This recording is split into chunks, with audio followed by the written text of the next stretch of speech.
Hello and welcome to the Unofficial Controller Podcast, your weekly gaming podcast, episode 194. Why buy a Switch in 2023? Stroke owner's guide, stroke buyer's guide. With me, George, in this week, joined by RGT and special guest, Scott, aka Marathon Gaming. When gaming is a marathon, to my run full pelt for about 2 minutes, then throw up. How's it going, gentlemen? Yeah, very well, thank you. Scott, thank you for joining us here today. It's very noble of you to descend from the lofty heights of YouTube to a downright third-rate audio show and grace us with your presence. Oh, I disagree. Thank you so much for having me on. I'm compared to the guests you've had in recent weeks, I'm merely a small fish. I am a mealworm in the lizard's cage. I am the saddle on Thomas's Wii remote while he's playing G1 Jockey. I am no one. But thank you for having me on. I'm very excited to be here. You managed to get G1 in straight away. Straight away, out the gate. There's a competition going where you can be RGT's saddle. Yeah, I'm not familiar with this competition. Again, this is another one of them competitions that I'm not aware of. There's 2 participants, and it is me and George. So saddle up, baby. Face up or face down. You take your punishment however you want it. This is me or you, Scott. Me or you are face up or down. I'm good. You're either going to get your face ground into a horse's spine or... Anyway. No, thank you, guys. Thank you for really excited to go through and join along. Obviously, big fan of the show, so really excited for it. But, you know, I'm nervous, so take it slow. Take it easy on me, perhaps one at a time. Otherwise, I might kick back like a horse in Red Dead Redemption, like a wild horse. So, okay, well, let's ease you in. Thank you. Like a lubed up weasel and a plate of glass. As I ask you, what have you been playing? I've been playing a lot of Red Dead Redemption, as you've probably gathered. I know we've messaged a few times back and forth in recent weeks, as we are BFFs, as everyone likes to talk about. But yeah, I have played a lot of Red Dead Redemption. I need to... On Switch? Of course, on Switch, yeah. So it's the remaster. That's a great game to take on the go, that is. On the go, it really is. It's a great game, docked, undocked.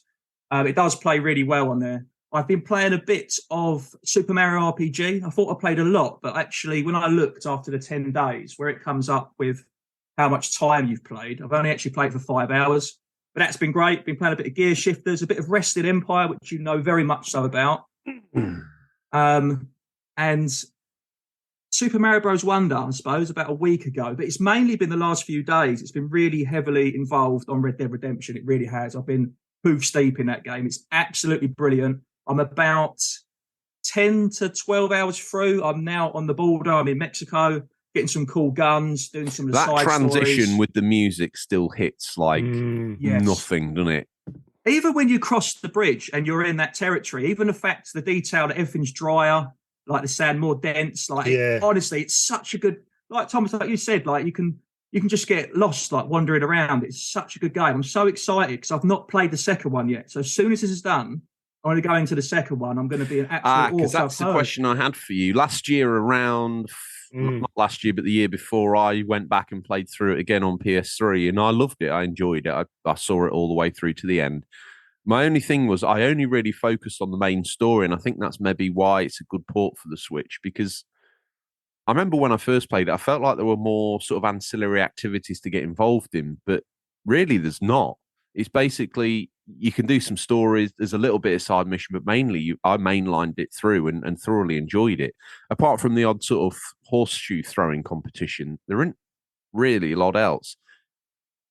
You mean not a lot different from the first one? Is that what you mean? Just an expansion on the story? I mean, the first, when I replayed Red Dead Redemption 1 on PS3 and again on Switch recently, when you play 2, there are so many things that you can do. Two is huge. And the activities that you can get involved in, like you can get your own sort of businesses going in a way where you're just hunting animals, skinning them and selling the pelts. Some of that is... So I'm looking forward to you playing the second one.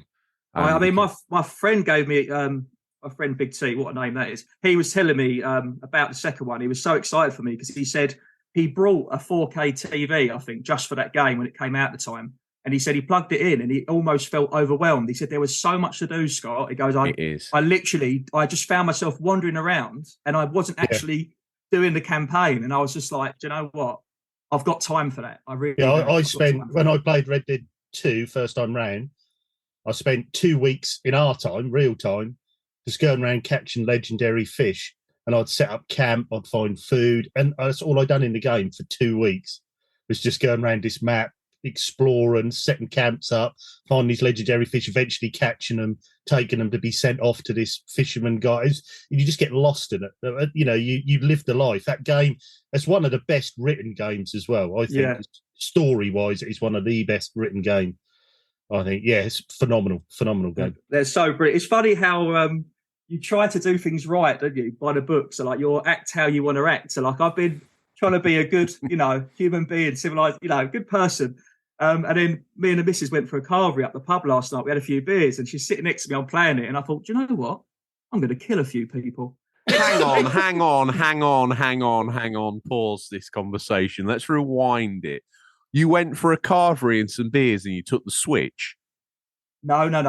I paused the game. We went for a nice dinner, a local pub, had a few beers. We returned, turned the game back on. And the alcohol had my personality had altered. Next thing you know, Angry Scott came out. I stopped helping the sheriff and I become an outlaw. He was, I had bounties on me. I was running around taking horses and I thought we had for a moment. I thought we had RGT some competition for when he gets his missus to drive him around, so he can play his PS2 off a cigarette lighter in the boot. How I roll. But no, I woke up this morning and I thought, it was a massacre last night. What happened? I only had a few beers. I like to go to the chapel today and get in the confession booth and say a few Hail Marys to put things right. And I can say I'm cured. I'm over that little blimp in my life, and I am now a good serving citizen of the Wild West. That's brilliant news. Before we let RGT wax lyrical about whatever games he's been playing, I will confess that I've only really been playing Wrestling Empire. So through you, and a little bit of Batman Arkham, to be fair. Have you got the Arkham trilogy yet, Scott? I haven't. I did play, what's the one I played? It didn't feel like too long ago, but I haven't rushed back. I know I said to yourself, it might sound a bit pathetic. I got a bit stuck too many times. I've got a friend, Pat, who loves the Batman games, and I did get really into them, but I just found myself keep stopping at hurdles and sort of looking what to do. And it just made the speed of it, for me, it slowed it down. But that's only because of my own brain capacity, So it's great. It's a great game. If you can, really grab the reins of that one and know what you're doing, it is a really good game. And I bet looks good on there, doesn't it? I haven't played the third one yet because I know that's all the furore of the internet about how dreadful it looks and all that. I should imagine, in defense of the Switch, it's probably going to look great in handheld mode. If you squint, it's going to look all right. But the main game I've been playing, sadly, is Wrestling Empire. Yes. Now, what's the most outrageous thing you've had happen to you in that game? Stay with us. We'll be right back. Do you like video games, podcasts, and reminiscing? I'm actor, video game writer, and total sweetie pie, Connor Savage McCabe, and on each episode of Call Me By Your Game, I sit down with a guest for an intimate look at a special game from their past. Did you and your dad beat Spyro the Dragon over the holidays? Or was Halo 4 the one thing that united your roommates during your senior year of college? Stories like these are what Call Me By Your Game is about.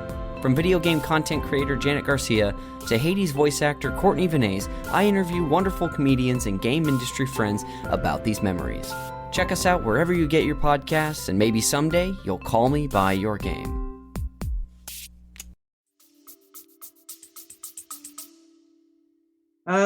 I've probably only, I don't know if it's been over the 10 days, so I don't know if it's come up my time on it. I've only been at a few hours, and when I went backstage, I only picked on the odd time if someone spoke with me. I didn't sort of know how it would affect your career. Because obviously I heard so much wild stories from the show from yourself. And I thought, hold on a minute, I'm new blood here. I've got low stats. Do I want to be starting rivalries with people? Do I want to get someone on my side? But I did have someone attack me. I beat them in the ring and I walked out backstage. And I thought, do you know what? You've started this. I'm going to make sure that I finish this. And I'll tell you what, never felt so satisfied about putting another man to sleep. I tried to end his career backstage. I literally went to town on him. He was down. Was this after Le Carvery as well? A lot happens after a Toby, I'll tell you that. Meat and beer sweat. I'll tell you what, 2 San Miguel's and a nut roast, and I'm away. But no, I didn't. None of the crazy stories with yourself, like about a train and stuff like that, but just regular bar fights backstage with normal weapons. But it is funny that you can pick anything up. You go into absolutely any of the rooms, and there's people there, even in your own hotel room. I can see you laughing in the background. I'm corpse because you said nut roast. I know I RGT did. I threw it in there. Looked at me and I looked at RGT and he just waggled his finger at the camera as if to say, "Don't, George, don't." No. As a big fan of the show, I know exactly the right words to say to wobble the pair of you. So I've got a few to hand. We're right firmly wobbled, I can assure you that. Oh, my goodness gracious me. I was ready to pounce. I was like a mountain lion. I'd seen the prey. I was like, he said nut roast, I'm having it. And RGT was like, get back in your box, boy. You're not having it. You're not having that. You can't have that. You got to work harder for it today. Oh, okay. So I assume that you've beaten a man to death with a pizza slice. You've even DDT'd him on a hot dog and damn near killed him. That's Wrestling Empire in a nutshell. I've had quite the run of it. There's a Mexican or Japanese wrestler that dresses all as a skull. I can't remember his real name. And in the game, the fake names is called Hard Gainer. And I've had quite the journey with him. I find it sometimes quite difficult because I'll go to in the menu of the wrestling career bit. You go into roster and you can challenge or speak to anyone on there, or you can find them in roam mode. I tend to go in the roster and ask them straight out for a go in a match or a belt. And very formal. Yeah. Excuse me, sir. I'd like a book of meetings 0900, talk about the properties of a wrestling match between the two of us. And they normally say, no, there's not enough. There's not enough. You're not big enough, or you only had a go last week, go away. So I do find that quite frustrating. But then you have to go away and grind out and get yourself a bit of a reputation, build your attitude up and build up your popularity to the point where they can't say no. But I do sometimes go a little bit post Toby Carvery. Other Carverys are available. And I just go backstage and cause as much chaos as possible. I have killed a man in the game. Wow. Confession time. Yeah. It really is. And that happened in the ring as well. I can't remember the reason, but I was having a feud with somebody and I just thought no. And I just pile drove the guy for probably 15 minutes straight. The gameplay's brilliant as well, though, isn't it? It really is. Yeah, I think I'm at the point as well where I want to notch it up from normal to hard because I'm finding I don't know what difference that'll make. And obviously, we've got Dickey, the developer of the game, one-man developer that squeezed that much playability into a game and depth deserves. Well, we made Ashen's a lord. What's next? Prince, Viceroy. What have you picked your royal title, Scotty? What would you like to be? Moment probably cowboy, I'd say. Okay, that's Cowboy not on Scott. It's not on my list. Well, you could add it to the list, couldn't you? I mean, you've got a pen to hand. I don't know what peerage is going to make of that. What about a knighthood? Would you like a knighthood? I don't want to be put on a pedestal because when you're that high up, the only way is down. I want to slip under the radar, and then when I'm in the shadows and someone comes past, like a wrestler backstage in Wrestling Empire, I'll just pop out, choke them, take them out. I'll tell you what, he's like, no, back in your... You got to watch Scott when he's had a harvester.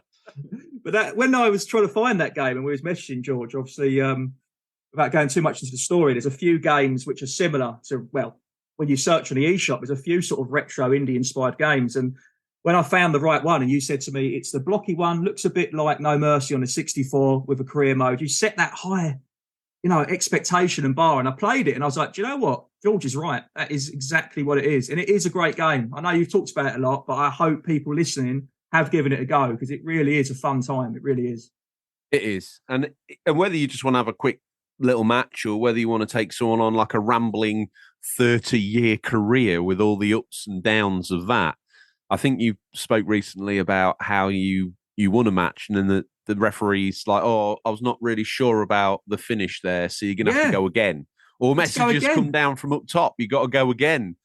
And that feels great when you've just, because what I do is if I've just pinned him, I literally just pin him again and it's done. But sometimes they don't. And then you've got to go through this war again. And it's like, oh. Even when their health's really low, it's like it won't let you. It's like a glitch in the game. Like I kept on doing move after move. He was lifeless on the bar, but he wouldn't pin for free. You know what I mean? It was the closest I got to the world title in Rising Sun Peruso, which is like the Japanese league. I was fighting this guy and I finally managed to get a match with him and I fought him to the time limit and I couldn't pin him. And I couldn't. And every time I put a submission move on him, he reversed it, even when he was low health. And see, I'm a submission guy. That's all I do is submission. That is my favourite forte in the game. Get them in the centre of the ring so they can't crawl away. And I just keep doing the same move over and over again, like a terrible Groundhog Day for whoever's the victim is in my arms. God. So I love how precise you are, just so he can't crawl away. He's snapped more ankles than a cross-country run through a rabbit field, this man. He's an animal. Once I've had a sticky toffee pudding at Toby Carvery, there's no escape from anyone. My blood sugars are up, love. Now fetch me switch. Someone's getting it. No, he's gone for the big plate with the extra Yorkshire pudding. We're screwed. Yeah, he's going to snap some ankles. He's got his own plate. Basically, he's commandeered an old Sky dish from the B Sky B days. He basically walks in with that. All you can eat. All you can eat. RGT. Yes. You're known to walk into a Toby Carvery with the satellite dish from the Voyager probe. Thank you. What have you been playing this week? Very little. Very long hours at work this week. It's been a little bit of FIFA. I did last night jump on Teardown, which was added to PlayStation Plus. Oh yeah, any good or what? I've only played about the first hour and a half, but yeah, it's quite intrigued me, that game. I'm definitely going to play some more. It's that very polished sort of Minecraft look, but with voxels, baby. And then it's basically I think you've got like a demolition company that's really struggling, so you've got to take on some dodgy jobs that aren't quite legal. So you have to go in and collect certain items by smashing walls down, getting companies' computers and bits and pieces to build up your money to pay bills and carry on. A sort of career mode of a dodgy demolition company. But yeah, I quite enjoyed that because that's a bit off-piste to something different. And it's the way it works as well. Like you say, with the destruction is very, very good. And the pixel blocks and how you break stuff it is good fun.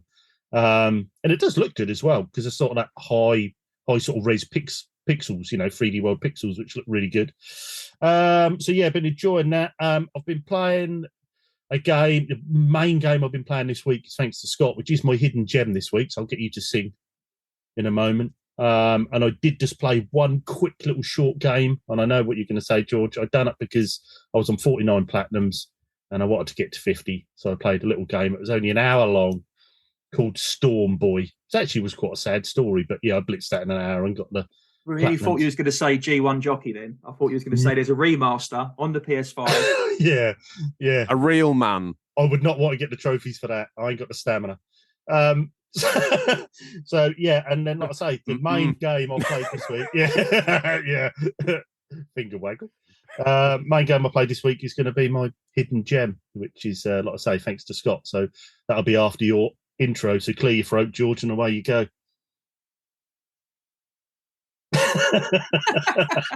I meant for the song. Oh, right. I was just trying to get myself mentally attuned. Yeah. Do the belt back up. The championship belt. I don't even know if we've got it. Okay. Are you ready? Are we playing the guessing game as well after? You can. I can't play. No. What, because you already know? Yeah. I know. Oh, okay. RGT, yeah. He's like the Lone Ranger, riding on down. Wow. Bring hidden gems to me. Wow. You put it all in this week. That's the Pop-Tarts, isn't it? Did that work out? Because to me, it sounded like a dead skunk. I don't know how dead skunk screams, but this dead skunk has been reanimated just to sing the Boone theme tune. I think you've gone from sort of karaoke singer to now sort of semi-professional club singer. I'd say that's the leap you've made. I felt like I was on an expensive, all-inclusive cruise package. Yeah. I really did, on the main stage, and he was there with his tuxedo and Just looking a all smart light and dapper. shining on him. Yeah. Sadly, this cruise was a river cruise on the River Ouse, just passing Peterborough or something like that. Well, on that rate of increase, I should be threatening #1 charts for Christmas next year. So there's something in there for me, if nothing else. Now, pray tell, give me, seeing as it's a solo game this week, I have to play it on my own. Yep. Developed by Red Phantom Games. Ooh. And I will say, I played on Switch as it's on theme for this week. It was published by Numbskull Games, which is good because we've had Darren on. Oh, George is thinking. He is thinking. Go on, George. It's a great game to take to a carvery. Yeah. Oh. That doesn't help, by the way. That's just going to put you off. Oh. Yeah. That's taking you right up the wrong path, that is. Come on. Is it retro? Is it like retro pocket racers or something?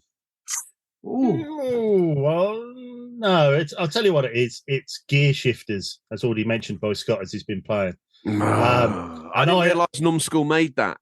Yeah. Like I say, I only knew about this from Scott's video, Marathon Gaming on YouTube. Check it out.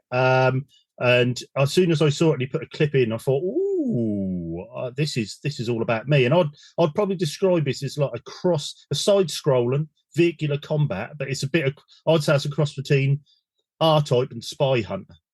So it's that side-scrolling that you'd have in R-Type, but that's that sort of Spy Hunter vehicle combat, and you can upgrade your car. Side-scrolling, but top-down, or side-scrolling side-on? No, top-down. Like old GTA graphics. And it's so playable. The replayability in it is phenomenal. This game is all me. And I have every little minute I've had from work, I've got home. You could just jump in. You could do 10 minutes before you have your tea. You could do half an hour. It's so good for that. I'm just on the very final boss. I've done all 8 main bosses. I'm now on the final boss. Yeah, and I keep dying just on the third stage, the last stage. I've nearly had him, one little bit of life left. Can't quite do him. I was hoping to get it done for this week, but didn't quite get there. But I will definitely play through that again. There's one lesson here, Scott. Never let him have anything nice. He's the sort of guy that you lend a game because he wants a quick go. A week later, he throws it back at you, says chew it's it up finished, and spit it out. That's it. and then tells you the ending as well. So probably no point because blah blah kills blah blah. And I'm not a spoiler. Yeah, you are. The fact that you've played it so much, though, it does show how addictive the game is. Because I found the same thing. I'll do a run, and then I'll be like, finish the run, and you look at what power ups you can get, and I thought, maybe if I just buy this gun, I'll get a bit further. Then you do another run, you think, maybe if I save money and do this to the car, you can change the speed, you can get different weapons that fire backwards, you can get second attachments, make the car stronger. The amount of things you can do, a bit like Hades, you sort of complete a run, and then you go back to the beginning. And you can add things to make, and you start at the beginning, but you'll find it easier each time. It's the way it's laid out. And the good thing about this game, if you play on arcade mode, you can play through, and if you die, you go back to the start of each mission. If you play on the standard mode, it's more of a roguelike. So you have your run through, and you'll die at the end, and then you've got permadeath. You die once you're done. So it's actually got that. You can either play it as an arcade game, or you can play it as a rogue game. What's the story? It's like a post-apocalyptic world, that standard sort of apocalyptic story, but there's factions in different areas. And what you do, you're what's called a gear shifter. So you drive goods to certain areas and you get paid for that job. for taking these goods, but you have to go through faction areas, which means you'll have 2 or 3 levels to fight these faction cars, doing this, getting this little damage to yourself. And then once you've got through the 2 or 3 levels, you'll then face their faction boss before you move on to the next area, and you work your way across. Mumsy, fetch me the Switch immediately. Oh, how much is Gear Shifters? And is it in the sale? You can pick it up on. I got mine from CX on Switch for £22, I believe. Of course, you got. You can pick it up on PS4 for £10 to £12. Oh, but Xbox is digital only, I believe, which is £22 digital. So I'd recommend Switch or PS4 version, whatever your poison. But probably recommend a Switch version because, like you say, it's good for taking on the go. Right, and it's very addictive, and it is. Sometimes you don't always want a massive story when you're gaming on the go. And this one, you can just jump in, have 10 minutes, and then jump back out again. So it's ideal. So yeah, Gear Shifters, absolutely brilliant. And thanks, Scott, brilliant recommendation. Great recommendation. Perfect. I'm glad you enjoyed it. Well, I'm going to be sniffing at it after this show's finished, and we go into the edit suite. So I'll immediately start playing it after the show. I think it's time for an update. Challenge RGT. You set him a game, he'll play it before his tea. RGT. This is a new tune. I'm workshopping it, really. I don't know if it's going to stand up in. But you've been challenged to acquire Aquanauts. Yes, which I have acquired. I'm waiting for it to be delivered now. So yes, it is rooting its way to me. I don't really feel like this has got the legs in it if you have to keep buying these things and especially rare ones that you can hardly find a PAL version of online, George. But I have found one and I have bought George. So it is on way. Do you ever feel like you want to switch to roam mode in real life and then DDT someone through a table onto a pizza slice? Damn near knock them out. Yeah, most Sundays. The feeling's mutual. Okay, so Aquanauts Holiday, might we get an update on that before Christmas? Yes, we will get an update for Christmas. Oh, I can't wait to hear your thoughts on that. It probably helps if you squint, play it in a darker room, and you're... Actually, it's such an obtuse game. I can't wait to get your opinion on it. You might be able to fathom it out. Hopefully so. Yeah, I'm looking forward to it. I always like new games I haven't played, so yeah. Scott, have you ever played Aquanauts Holiday on the PlayStation 1? I haven't. I've not actually, being truthful, heard much about it, to be fair. I remember it being one that I need to check out for a bit of homework. I remember it being maybe on an early demo disc, maybe as a rolling movie. I think when you got, wasn't there a Manta Ray showcase on the demo disc? Yes, there was. I remember that. I was trying to think where I knew the name from. And then there was something within either a magazine or something like that sort of said, oh, they're going to use the technology of the Manta Ray in this game, Aquanauts Holiday, and blah, blah, blah, blah, blah, blah, blah, and all these underwater fish, and they're going to have these realistic ecosystems. That might have been the case in 1995. But the reality of playing that game in 2023 is something else. Yeah, be interesting, but I'm looking forward to playing it. So good. Okay. Well, with all that said and done, I've got that to look forward to. Then I won't be the only person that's played that in G1 Jockey. I'm basically just trying to spread the pain around.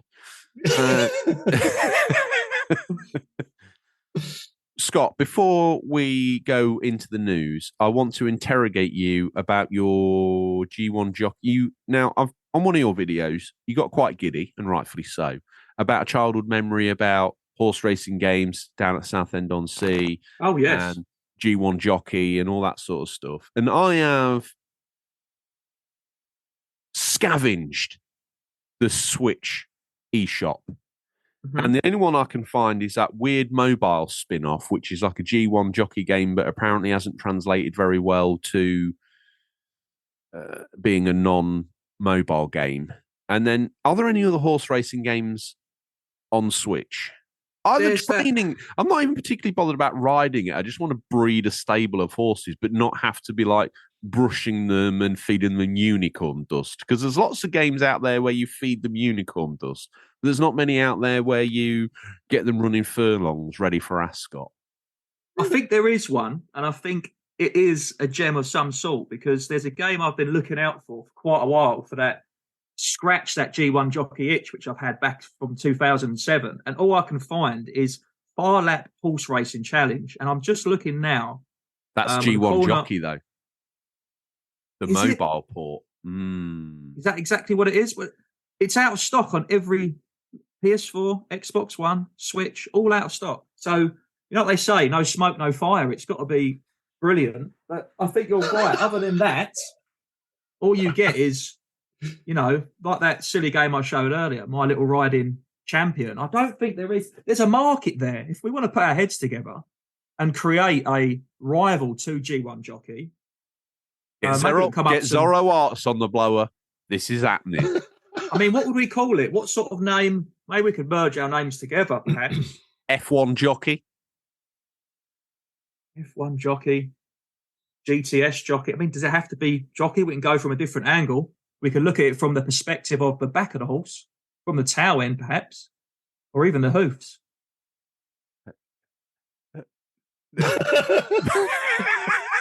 You was wondering where I was going with that and thinking, will he bring it back in? No, he didn't. Yeah. He left it out there hanging, waiting for you to take a grab at it, and you left me in the air. What about elbow deep horse breeder?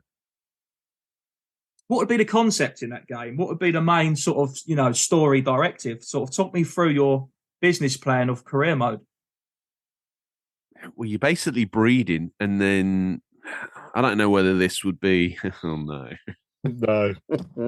Between horses, or he's like my Lex Luthor, isn't he? He knows exactly where I want to go with this, and he lays it all out on the table like a sumptuous banquet.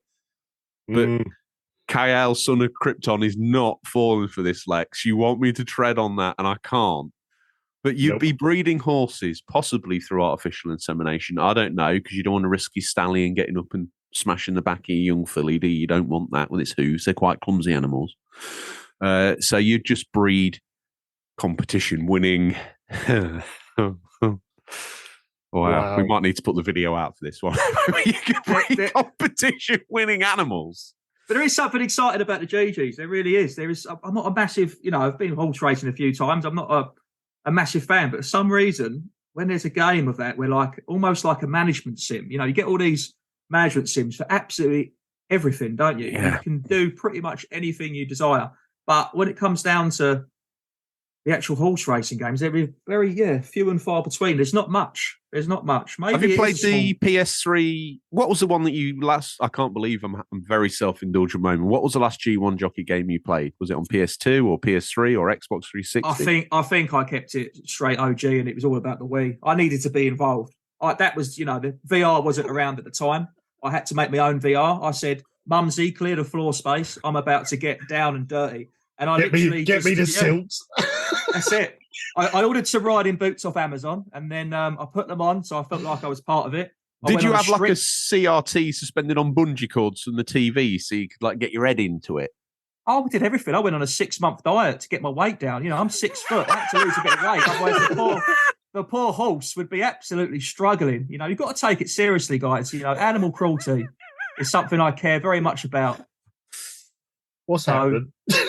There was no real horse. He just sat on like a puff at the end of your settee, giving it a full-on bloody ride. I can't imagine you needed to lose weight for that.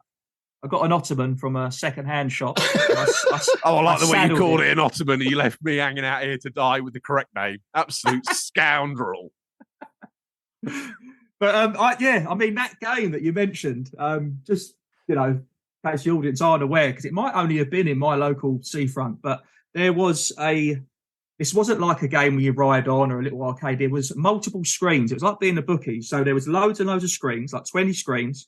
You get a card. It was like a Tamagotchi. You could only have that horse. It was one of one. You bred the horse, did what you did, and you got it. You physically got a card you could take with you. And you could leave the arcade, come back next week, you plug it in, and you would race other people in this arcade. And at the end of the month, whoever had the highest up the ladder, you got real money. You got paid real money out of it. It was a real cross between. It was really introducing children to gambling. Thinking about it, because it had me hooked like Sega bass fishing. I really was all in. As soon as I had my pocket money, I was down there and trying to explain to someone where you're spending the money. It was a real hard. Dad's like, Scott, what have you done with that £2? I said, Dad, I've had to get some new hay. He's been eating it all in the stable. It's been an absolute nightmare. He's a hungry boy. But yeah, I don't think there has been something, so I'm hoping there will be. But I'm going to try that Far Lap eventually when it comes back in stock. How much is it on the eShop? I want to hold out. I've waited this long. Let's have a look and see. I don't know if the physical actually exists, so does it? Maybe there's only one copy. Maybe that's what it is. Let's have a look. We're all fighting over it. We're not all fighting over it. It's $34.99 on the eShop. That is a lot of money for a digital-only game on there. Especially when you go on iOS and type in Far Lap and the same game comes up for free, I believe. But taking a game on the go on a phone is more of a toilet experience. But taking a game on the go on a Switch, that's more dignified, isn't it? More dignified. That's kind of like you got the door shut. It's sort of 11 o'clock. You got Eurotrash on the TV and you're under fresh bedding sort of job. Exactly that. Yeah. Your TV programs are the same as mine. I'll leave it there. I can just see the PG just floating away in the distance. There's nothing on PG about what I said. No. All good TV back in the day, that was. Very informative. A nice relaxing evening, fresh bedding, nice bit of informative TV show about the European Union. Yeah. What more do you need? It's time for the news. We scour the very darkest regions of the internet to bring you the latest stories. First up, probably should have come up with a new name for that, but here we go. This is everything you could possibly imagine that I could find that was announced at the Game Awards. So just bear with me because I'm going to dump a lot of information on you. Go for it. Like, waggle that finger at me, RGT. I did waggle. Bite it off. I know there was a strategic pause there. You gave me the mum look. We'll be having words later, young George. And I'm not talking someone else's, I'm talking my own. Monster Hunter Wilds is happening in 2025. God of War Ragnarok Valhalla announced. Free DLC out next week, apparently, on PS5 and PS4. That one took me by surprise. Didn't think we were expecting anything. Then all of a sudden, slip, slap, slop is a little bit of... I think it's Rogue as well, isn't it? It is, apparently, but with story elements as well, detailing his sort of mental torment and journey to this point. So I don't know what's going to go on with that, but possibly even maybe it's a retrospective of his whole life, so we might even see some old school God of War levels reincarnated, but we don't know. PS5 console exclusive Rise of the Ronin, not Rice, although, could have called it that, couldn't they? Rise of the Ronin out in March 2024. That looks okay, but it doesn't look as good as I initially thought it did look. Scott, what's your thoughts on Rise of the Ronin? I don't know too much about that game, to be honest. So I was having a look at the list of games on there. There is a few which I am quite excited about, but that is one I know very little about, to be honest with you.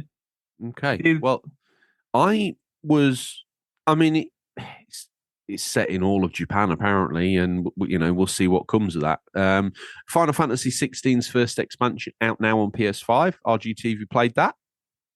Nope, not yet. I haven't finished the game yet. Big fan of the game, that. Huge. Yeah, no, I didn't finish it. I was a good few hours in. I must go back to it, but it's the same again. It's one of them games where I think, unlike Gear Shifters, we can jump in and out. You need 2 or 3 hours. The time, yeah, and I just don't have. I'm looking forward to getting back into it because I was loving that game so much. Okay, insane looking PS5 action game Black Myth Wukong finally is an August 2024 release date. This is one that I wanted to ask you gentlemen about. A new Crazy Taxi, Jet Set Radio, and more on the way in huge Sega announcement, which included Shinobi. And it also included Streets of Rage. Gentlemen, Scott, how do you feel about that? Are you moist? Very, very, very as wet as an otter's pocket, really. That Crazy Taxi game is, we had a port on the Switch. Not a port, sorry, I shouldn't say port. It was Taxi Chaos. And they done a good job of trying to mimic it. It was a good game, but it was a poor man's Crazy Taxi. It really was. I've played Crazy Taxi recently in arcades. It's one that is still there. There's one in an arcade I was in London just last week, actually. So I'm really excited for a new version of that. And Jet Set Radio, I didn't actually play the second one that was on the Xbox. I only remember it from the Dreamcast, I think it was originally. I haven't gone back, to play it because I had such fond memories of it. It still looks so good. Yeah, it does look very good. I played it fairly recently, and controls are a little bit out to what we're used to nowadays, but the actual look of it with that cell shading still looks phenomenal on the Dreamcast. Yeah, I mean, that's a huge announcement. That really is. That's going to send shockwaves for the community. I didn't know whether that was them going, yeah, do you know what? We've been keeping quiet, but we've got all this ready to go. Obviously, they've got all the Yakuza money they need to burn on something. But I also felt like Crazy Taxi and Jet Set Radio give them a free pass on. But wheeling out Streets of Rage, Golden Axe, and Shinobi, I don't know whether they've gone, we forgot about these franchises, or they've sort of gone, we're desperate. Throw every single franchise we got left, bar Sonic at the wall and see what sticks. Well, Golden Axe, Streets of, Golden Axe is really, me and Bald Border, whenever we get back to Mega Drive, we always play 2-player Golden Axe. So when I saw that announced, I was quite excited for that. If they make that good, make it almost like a later version of Gauntlet where you make your way through, do you know what I mean? That sort of 3D I wonder if nostalgia is gonna, because you want it to be X, you want it to be the 3D Golden Axe that you envisage. Next door, Tommy Smith, he always dreamt that old Golden Axe would be more of an RPG, and he wanted to learn and level up and get stats and do things. My interpretation of Golden Axe might be something else, and so is Scotty's. So I think the danger of returning to these 16 bits, especially after a long time, I know we've had myriad out of some sort of Golden Axe stuff between, but nothing that's. And they tried it again, didn't they? There was one. We had Streets of Rage 4, of course, recently. Yeah, that's what surprised me about going back to Streets of Rage. I was a bit surprised. But we never got the 3D. We never got a 3D. Now, there was that one that was scheduled for the Dreamcast that became Fighting Force, if memory serves, because they applied for the franchise and got turned down, so they made the game anyway. So risky though, because when look at Sonic when Sonic went 3D. I mean, there's still people that just can't get to grips with it. You know, it doesn't quite. Some things were left better in that format, and there is a real worry that is this one of them. That is the thing. Well, we'll see. Let's get back to the list. Legendary Mana series returns with Visions of Mana in 2024. Jurassic Park Survival takes you back to the island of Nublar for first-person thrills. This one tickled my fancy. Earth-sized MMO Light No Fire is the next title from No Man's Sky dev Hello Games. It looks massive, and it looked to be in the trailer.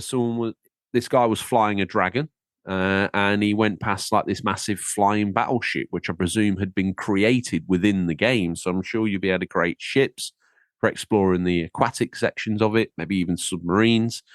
We need to see more. I'm interested to see where that goes. Hello Games have plenty of time to refine, because it looks a little bit No Man's Sky engine-y as well, if I'm being honest with you.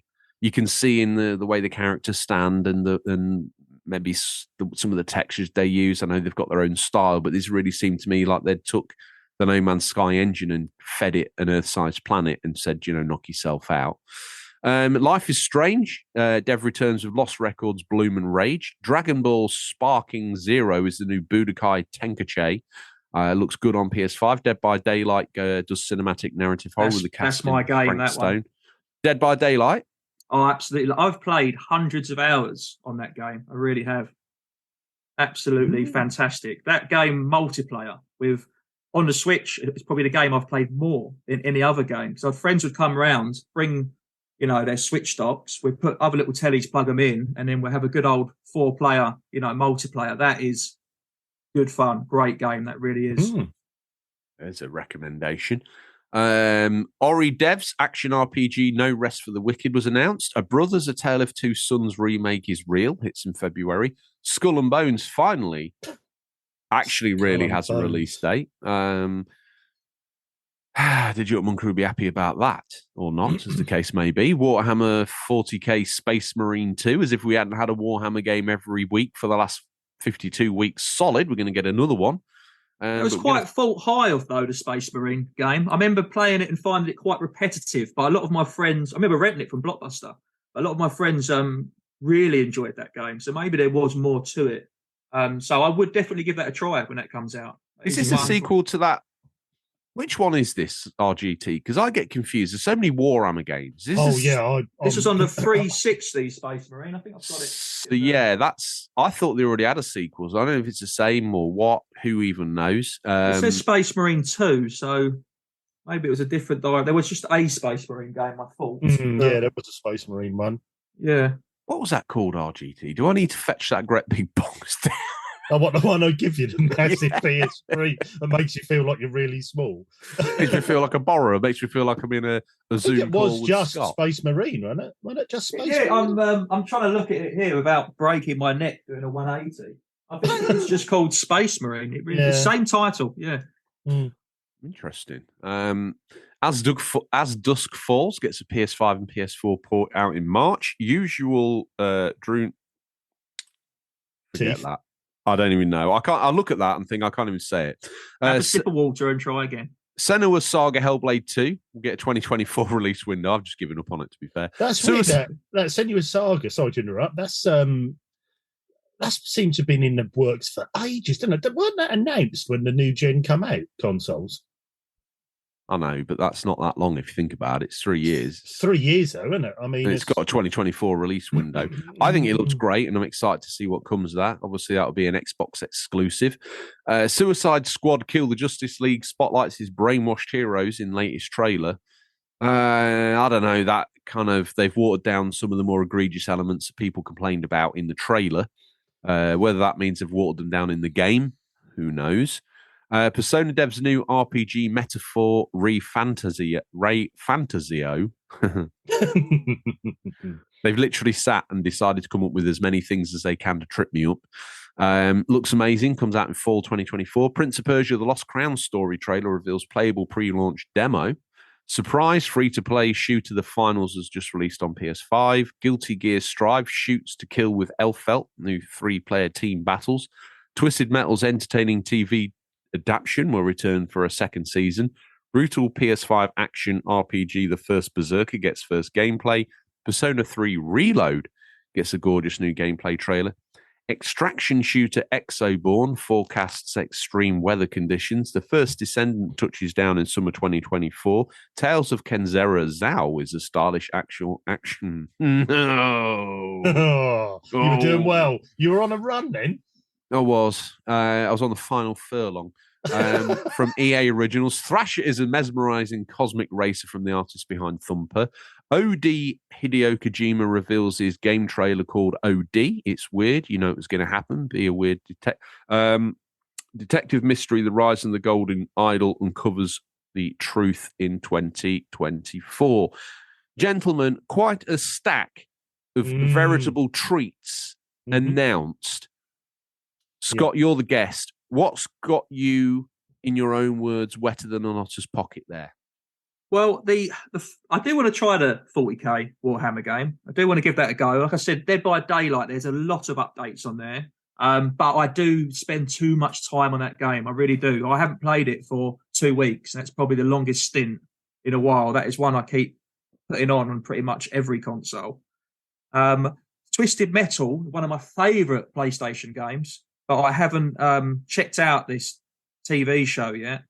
I do want to really check that out. But I'll tell you what threw me off a little bit was when you said Thrasher, and then you finished the description of the game, the Comic Racer. I was thinking of, do you remember that skateboarding game that sort of rivaled Tony Hawk from Rockstar? Yeah. I was thinking Thrasher, the skate. That's what came to my head. Really, I think it was like the Thrasher Skate magazine licensed by, wasn't it? That was supposed to be. Yeah, it was a skater design, wasn't it? Correct me if I'm wrong. Brand. But I also thought of Mosh and Thrasher, the Headbangers, the WWE tag team. Yes. Wow. Who are in Wrestling Empire, BTW. Are those the, I'm thinking of the Bushwhackers. That's another. There's these kind of like 90s rock fans who, you know, they wore like spiked neck collars and like the Legion of Doom 9 Inch Nails t-shirts, and they came down in a kilt because, you know. Why wouldn't you?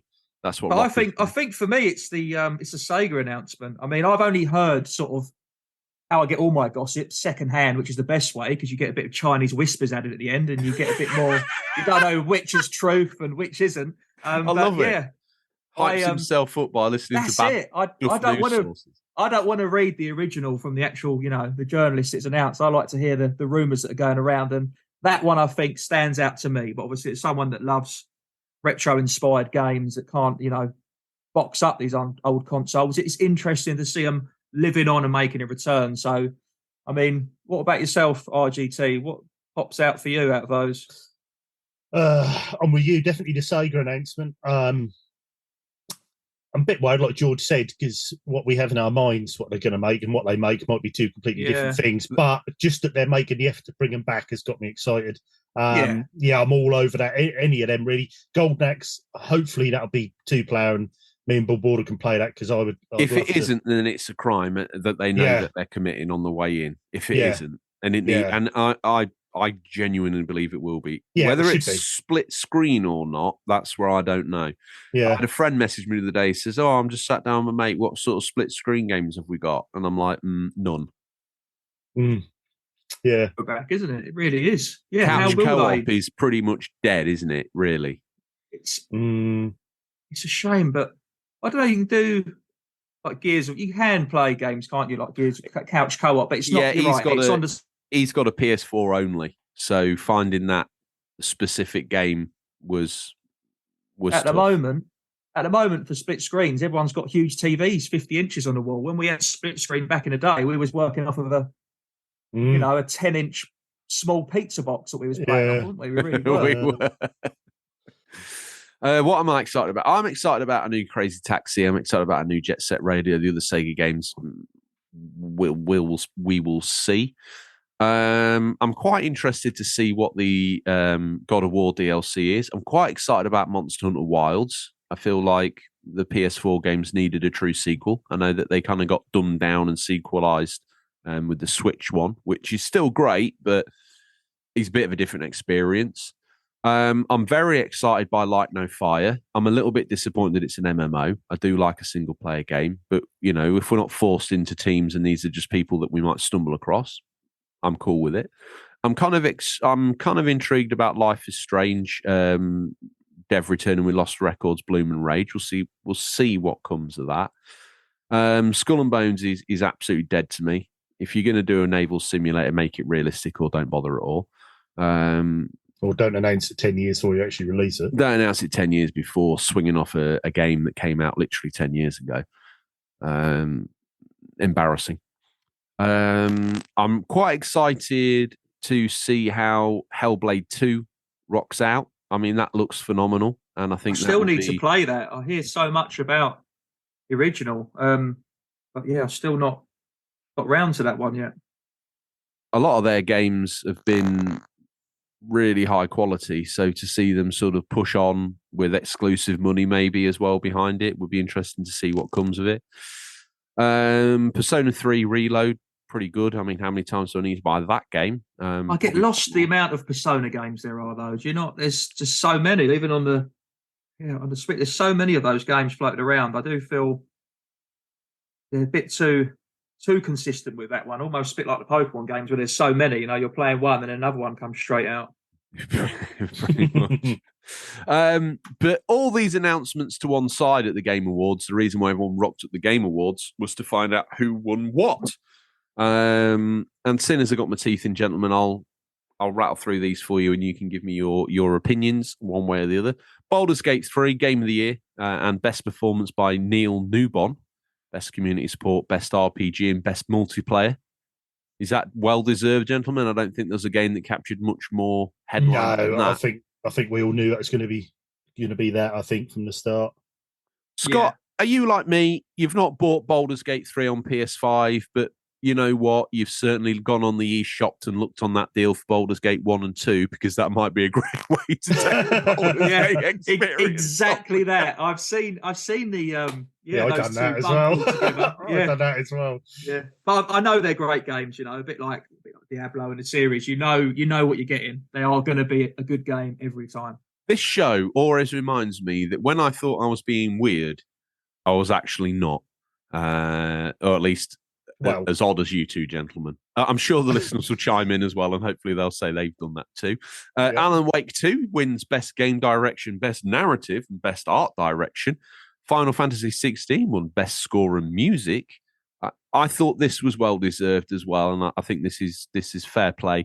Hi-Fi Rush got Best Audio Design. The way that plays and integrates with the graphics is fantastic. Forza Motorsport won the Innovation in Accessibility / Best Sport / Racing. What about MLB? Chia won Games for Impact. Cyberpunk 2077 won Best Ongoing. If you don't release it first, well, at least you're going to pick up one trophy. Best Ongoing. Sea of Stars. For spending 5 years fixing it. Yeah. They were gunning for that from the start. Yeah. Sea of Stars quite rightly won Best Indie Game. Cocoon won Best Debut Indie Game. Honkai Star Rail won Best Mobile Game. Resident Evil Village VR Mode won Best VR/AR Game, as if there's anything else out there. This one surprised me. Armored Core 6 Fires of the Rubicon won the Best Action Game. Zelda Tears of the Kingdom won Best Action/Adventure. What's your thoughts on that, gentlemen? Scott, you're a Switch mastodon. You changed your name via deed poll to Switch, but we call you Scotty. I don't know why we continue to still do that. What do you think? I thought you could add more to that. I thought it was going to be Switch Scotty, but it's Switch. No. That was it. Keep it simple, right? Yeah. What do you make of Zelda Tears of the Kingdom winning Best Action/Adventure? Are you down with that? Have you played it? I think we know that's rightly deserved. So I've played Breath of the Wild. Haven't gone as far in as most people have. I have got Tears of the Kingdom, and it is still downstairs in the plastic, locked up, awaiting, because I know that is a game you cannot just pop in for a quick 5 minutes after work. So I need to clear a little bit of backlog first before I jump on it. But, I know that is a great journey that's going to be well-deserved when I finally get to play it. Elliot, if you're listening, turn your volume up. Scott, where's your Tears of the Kingdom game? It is right now, from where I am in the home, I'd say it's about 40 metres south of me, in the lower section of the Scott's dungeon, if you will. Wow. Okay. It's in plastic on the floor, protected by 2 Christmas elves on the fireplace. So it's sealed. It's more sealed than a seal at SeaWorld. It really is. That's a lot of seals, yeah. That's a lot of seals. I don't know. I had some sort of weird bloody facial tick off the back of that. So Elliot's probably got more than a facial tick off the back of a sealed Tears of the Kingdom waiting downstairs. Street Fighter 6 won Best Fighting. Super Mario Brothers Wonder won Best Family. You've been playing Super Mario Brothers Wonder, Scott. Is that a deserved title? Does it bring the family together around the Switch? Yes, so I saw that on there and I thought, that's an interesting choice. And then it dawned on me. My friend has messaged me about, he said I had to get on with the game. I said, yeah, it's really good. I can see why people are very excited about it. It's a great Mario Bros game. And he said, once I've got it, I'll give you a shout so we can play. And I was like, hold on a minute. So I think it is a 4-player, like co-op where you can play along together. And I said, that is going to bring a great angle to it. So I haven't been able to experience it in its full capacity to that extent. But from what I've played of it solo on my own, pre-Toby Carvery, I've had a swell time with it. I really have. Okay. I'm glad we cleared up the mental state of you while playing.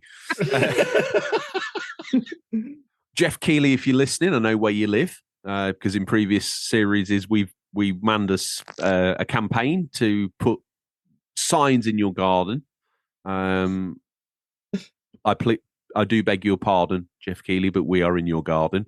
Pikmin 4, I know where you live, Big Jeff, gets Big Sim and strategy, yet you've completely ignored. I know it was out on PC, right? But it came to PS5 this year. Anno 1800 wins Best Sim stroke strategy. I don't know what that is. It's like a vitamin, chewable vitamin. Last of Us, HBO's best adaptation for a game. Final Fantasy VII, most anticipated. What year is it? Iron Mouse, Content Creator of the Year. Valorant, best esports game. That's got to hurt. That has. Mumsy, fetch me the Chinese menu and a cup of lemon. Water, yes. Lee Faker Sang-hyuk, he's probably Korean. Don't, Mumsy, just don't. All right, it's on air.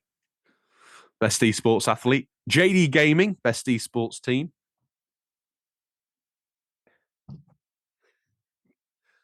Christine Potter-Chi, best esports coach. 2023 League of Legends World Championship best esports event. We're done. We're out. We're safe. Nothing too flagrant was said. Well done. I can't really zero in on the going to move on. Yeah. In other news,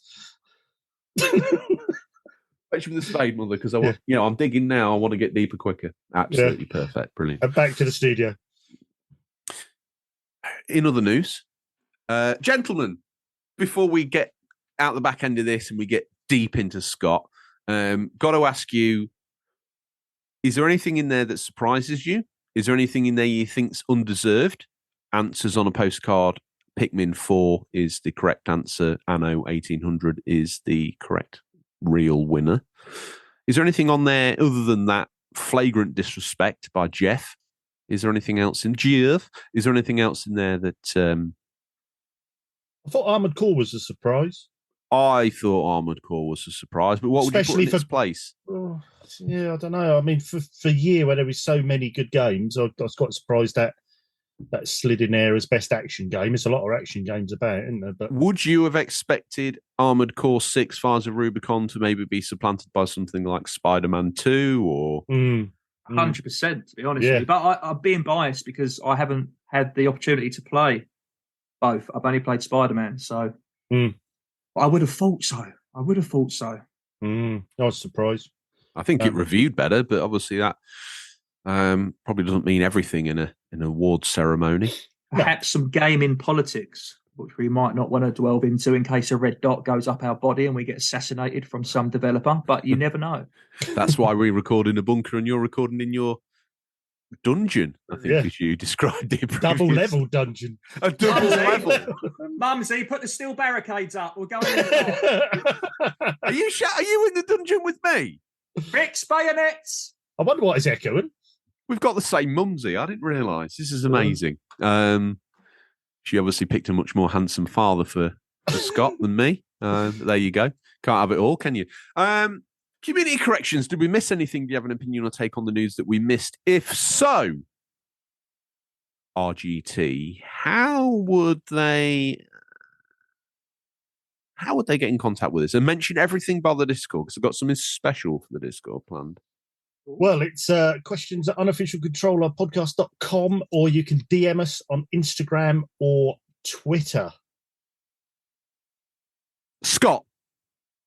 Yes, sir. Sir. Don't call him sir. That'll go to his head if you call him sir. Don't call him sir. That's how two gentlemen recognise each other and address each other. Now we will speak to each other in formal terms. Told you. Sir Scott, how would you, if you were out there and you heard about this Discord ramble and it's free, and you let's go on a journey. You join the Discord. Sure. Is it a scary place? Thank you for the question, my prince. Let me continue to describe it. Now, a bit like my, YouTube channel. I don't widely advertise it. I am on all modern devices like MySpace, LimeWire, Kazaa. I'm down with the kids. And I don't go around telling people. I don't go around telling people about my YouTube channel because, to be honest with you, I only want the cool kids coming to my page. I don't want it full with losers. So a bit like that, the Discord, it's just where the cool kids hang out. There's some great sections in it. There's absolutely everything. There's even food delights. There's pets being shared. Everything is in there. And it is, I've said it before. Two's up on RGT's dog. And what a small dog it is. It really is. It is a hot dog. It is a hot dog. Literally pick it up, throw it about, throw it down. You're done. No, the community is absolutely great. There is some friends in there, lifelong friends to be made in there. There is absolute great chat. It's just a great place to be with like-minded people and fans of the show. Games are shared and exchanged, and people drop different discounts and deals. It's everything. It's a labyrinth of a game in Haven. It really is. There is everything in there. I could talk about it for days, but we've only got a short period of time. The way my brain works, you said Haven, and all I could think of was Shaven Haven, my favourite magazine from the mid-90s. Okay, with that all said... Remember the scratch and sniff that was on page 14? Do you remember that on the September edition that came out? Mine's still sealed. I've never opened any of them. I've never took them out of the safety bag. I've got a used one here, but I can't seem to get page 32 and 33. They seem to be, for some reason, stuck together. No idea how that happened. I must have spilt a hot cup of tea on it, perhaps. Yeah, or thrown some PVA all over it, whichever suits. Funny you say that. I've got PVA glue right here to hand. That might be why I probably shouldn't store this next to my stack of classic magazines. Before I get sort of lost in that, you got your PVA there. Is that for box repairs, good sir? Can I be brutally honest with you? I don't know how long it's been on the table. I don't know where that come from. I'm thinking maybe the elves have moved things around again. I don't know what they get up to in the evening. I'm not doing arts and crafts. I haven't stuck anything together. I thought it might be because I love a good box repair. I love to take something that someone else hasn't loved and then put it back together into almost showroom condition. I think the reason why I've kept this here, because Christmas is coming around soon, and we all know what happens is every year we don't like to ask for it, but we need new underwear. They've been worn out throughout the years. Now, as it gets to December, I sort of struggle waiting for these gifts to come in. So I normally get a bit of PVA glue, and I basically just try to repair any holes from the damage of the past year, any wear and tear. And that is what the glue is for. Mm. When your boxer shorts run out, gentlemen, when they wear out, Where are we going here? Do you find they wear out right at the bottom area where a man's testes might swing? Or do you wear out in other places? Because I find mine end up worn out there. And then sometimes you'll pull them up and you'll pop through. I mean, maybe most people would have bought new ones by now, but, I kind of refuse. When mine starts to wear out, I get uses out of them. So I'll open up the loft hatch and I will chuck them up in the loft because it's just insulation. It adds to it. But I've been in the house for quite a long time. I am worried that when I go to move house and a surveyor comes round, he may go to check the loft insulation and check, the structural trusses, if you will, and they might find 700 pairs of old briefs. There is a possibility that might happen at one day. I'll have to never move house. Wow. So I still haven't had an answer to the question. I don't know whether it's just peculiar to me, the crotch wearing. I'm nervous about you, but just what I would suggest is don't move or move immediately just to see the estate agent's response to said pant heaven. Scary thought. RGT, if you know about where pants wear and why, let us know in the Discord. That's the sort of conversation I want to see happening in there a bit more now. Most people are above the age of at least 12. I would imagine, maybe more. I backed myself into a sideline. Yeah. I'm just waiting to see where you're going now. Just letting you ramble on about your one place you should never put me, ever, is in a trap, even of my own devising. So I'm coming out, dropped the sock and cog. Right, edit that bit. My God. No, leave it in. It's all my shame all at once. Hang on, before you embarrass yourself even more, I will just say I've got November's Comment of the Month winner. As we know, Scotty Boyd Air won October's one. Yes. Yeah, so what did you pick as your prize? Or did you get both? I went for the T-shirt, of course. It hasn't arrived yet. No, it's being printed as we speak, but it'll be there probably back next week, I expect. So, but anyway, unfortunately, I say unfortunately, not unfortunate for the winner, but have I won? No, and you're not going to. You've already got a T-shirt.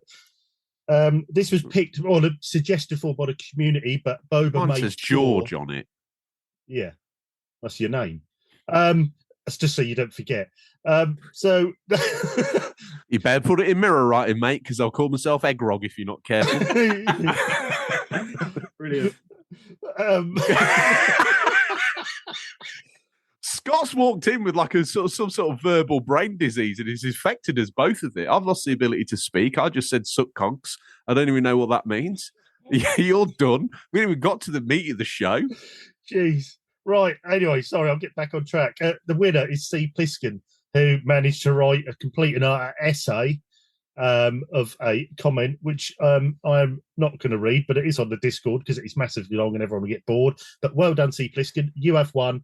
If you would like a T-shirt, let me know. DM me your size and address and I'll post it to you. Or you could pick a £10 top-up or store voucher for your choice for PlayStation, Xbox, or Switch. But did I mention over the Christmas period I'm planning on flying over the Pacific Ocean in a rather rickety-looking aeroplane that possibly may or may not crash, and that comment possibly may or may not end up on a special edition episode of the show? I can't remember if you mentioned that or not, actually. Yeah, I'm thinking of, flying over near the Pacific where there might be a lot of islands, uninhabited. Sort of desert islands. Yeah, something. Yeah, that will be good. Yeah, definitely. But yeah, well done, C. Pliskin. So yeah, just let me know, DM me, and we can get your prize sorted. So we're now up to date. Yes, we're now back up to date. So then, just in the new year, I will announce December's one. So I'm back on course. So, anyway, carry on, George. Well, we've reached the centre of the show, the sort of wet liquid that descends your throat halfway through a locket. It's that moment. Marathon Gaming's here. Now, he's a celebrity on YouTube. He's doing the rounds. We've met him at a couple of conventions there. One thing that strikes you about him, not only is he's a tall chap, but he's also devilishly handsome. And he looks too cool to be into video games, I'll be honest with you. He looks like the sort of guy that would be on the front of GQ magazine holding a T-shirt tight around his neck. But he's actually into games, which is staggering. What's next staggering is you can glimpse this beauty if you go on YouTube, Marathon Gaming. Now, the quip at the start of the show about how he just takes his time. He's the bull at the hill that saunters down and gets all the games. I'm the bull at the top of the hill that runs down and probably gets one. Using that analogy. But his YouTube channel is awesome. Comes out every single show. He's there. He's happy. He's either touring a convention or he's sat down walking you through these different games that he's acquiring or recommending. The man's a mastodon. But he seems to have a PhD in what I would call Switch. He is like our professor of Switch. And we've brought him on because the rumours of the Switch 2, Switch probably looking a little bit long in the tooth. You're wondering if you haven't got one already, or if you've got one, do I need to get it out of the cupboard? What do I need to do? Oh, I don't know. And my recent love for the Switch has sort of piqued my interest in all things Switchified. And through the medium of the Switch, me and Scotty get to know each other a little bit more intimately. And I can't think of anyone better to take over RGT's position on the show. What? Switch friends. That's how it happens. It's going to do you dirty like Vince McMahon. You're done. Stone Cold Son of Boom. Just feel like I was in a plot of Wrestling Empire at one point. It was building me up, and I thought at some point one of us is getting chopped down here. Yeah. Well, thanks for having me on. I've really enjoyed my time on the show. And no worries. Okay, yeah. Scott. So we brought you here, and we want to talk to you about why owning a Switch in 2023 is still a cracking idea, and why buying a Switch in 2023 is such a cracking idea. We're going to talk people through maybe some consoles. We're going to talk people through some accessories, and we're going to talk through people on some good games to take on the go. Sir, where would you like to... Well, first of all, thank you again so much for joining us and actually offering up your spare time to create this guide, which we think the listeners will find quite useful. If they're not on the Switch train now, they'll at least have a third-class ticket by the time this show's done. I would like to think they will be. Perfect. I would like to dive straight in. The first section I would say where to start with is to look and talk about the Nintendo exclusives, because like a lot of these modern consoles, people get a bit disappointed with some of the lack of content, like from the, on the PS5, with the amount of games that's on there. Obviously, the Xbox Series X is great because you've got the Game Pass, but with the Switch, the exclusive games on there. I mean, just to delve into some of the lists on here. I mean, starting at the top with some of the big ones like Mario. There is, even if it's not your franchise or your game, there will be a game that is, because there is, I think, in excess of 15 Mario titles of some extent that have come out on the Switch. It might sound hard to believe, but we've obviously had golf, we've had tennis, we've had Paper Mario and Rabbids, we've got obviously Mario Kart, Mario Maker, the actual main Mario games, but you've got Mario Party. There are so many alterations and spin-offs. There is something. Think of how many games that is, just based around one character, of how many they made to get out. They're all good quality ones. There will definitely be a game of some sort which you do like. Super Mario RPG is one I've been playing lately, and obviously the new Super Mario Bros, which has come up winning lots of awards. So that's obviously got a lot of meat in the game. Now, there are other games which I prefer, like myself, more than Mario. It's like Kirby. So we've actually had 3 Kirby games since the Switch's life's been out, and they've all been absolutely fantastic. I think Kirby and the Forgotten Land, that was my actual number one pick for best Switch game back in 2022. So this time of year, I normally do a video before the end of the year saying what my best games are and, hidden gems from the year. And that Kirby game was one which came up. A lot of people did agree on that as well. And then one of the reasons why I got the Switch in the first place was the Pokemon, because with Pokemon games, other than the originals, which I played, all the others missed me by for whatever reason, whether I was chasing girls or playing football at the park. I didn't play any of the games in between, from Red and Blue. I just played the originals. So when I heard that they actually made a modern one with Let's Go, they had the Pikachu and the Eevee, that is when I made a decision to get the Switch, and I got the dock, which has little Pikachu and Eevee on it, and I played that game, a good 30 hours to complete the story. That was fantastic, but we have been spoiled. I thought, that's great, a modern Pokemon game, but we've had Diamond, Pearl, Sword, Shield, Violet, we had Pokemon a new Snap one as well. And that was a fantastic, underrated puzzle game. It really is. That's not just a kiddies game. That was a great game on the 64. So seeing that come back out. But yeah, we've had 10 Pokemon games. I mean, has the Switch been out 5 years yet? It might have just been 5 years. That's 10 games. That's a lot. They've really been spoiling us. And some of them are really good. And if you're not a fan of Pokemon games, Pokemon Legends Arceus, I would describe that. If you think, oh, no, it's childish, that was a bit late, for me when Pokemon came out, so you don't know much about it, that would be the entry level game, I'd say, because Pokemon Legends Arceus, that is a bit like Pokemon meets Breath of the Wild. There is a lot to that game. There's a lot of exploration, and it's a free open world to roam around in. I don't know if you guys have played that one, but that is a standout. That's the one that's got slightly different catching mechanics to it, isn't it? And it's set is chronologically in the Pokemon universe. This is maybe the earliest entry we will get, sort of almost cataloguing the start of the Pokemon universe with the catching of pocket monsters, Pokemon, and taming them to work in the real world. That's my takeaway from Arceus. Is that right? It's absolutely fantastic. It really is a good game. And I haven't even finished that one. There was a lot more to it. And with a lot of the Nintendo games, they are really good at bringing out extra content.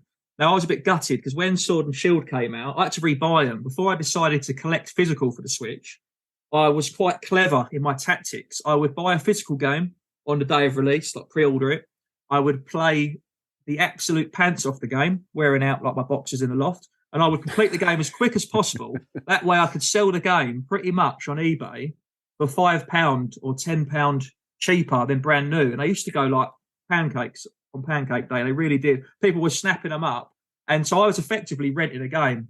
But I did it with Pokemon Sword and Shield, sold the game. Next thing you know, they brought out some DLC. So I had to go back and buy the game. So they do carry on supporting them, which is great.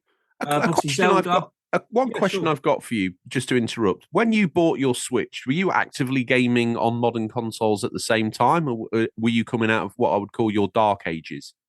No, I had a bit of an absent period. So the last console I had before that was an Xbox One.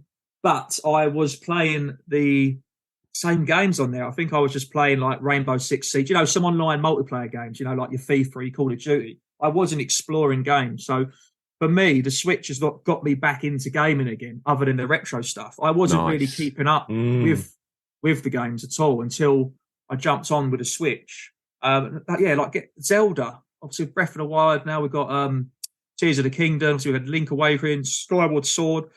There's been, when you go through the list, like Pokemon, Zelda, Kirby, Mario, Animal Crossing was a huge game. That came out at the right time we had it in lockdown, didn't we? That was that saved a lot of people from insanity. That really did. Fire Emblem, another big franchise. Engage, we've had Free Houses, Free Hopes. They're really good games. Even Warriors is out now. There's been some other games which I'm not so much into, like Splatoon, but I know There are great games. There's been some great big franchises coming back. Metroid carrying on, obviously. Metroid Dread, there were some great games of those came out. There's some massive ones like Super Smash Brothers and obviously your Mario Karts, huge games like that. And then there's so many franchises. You even think there's, like we had Astral Chain. That was a really good game, quite cinematic as well. Donkey Kong's carried on with like all the country games have been carrying on with there. We had Bayonetta.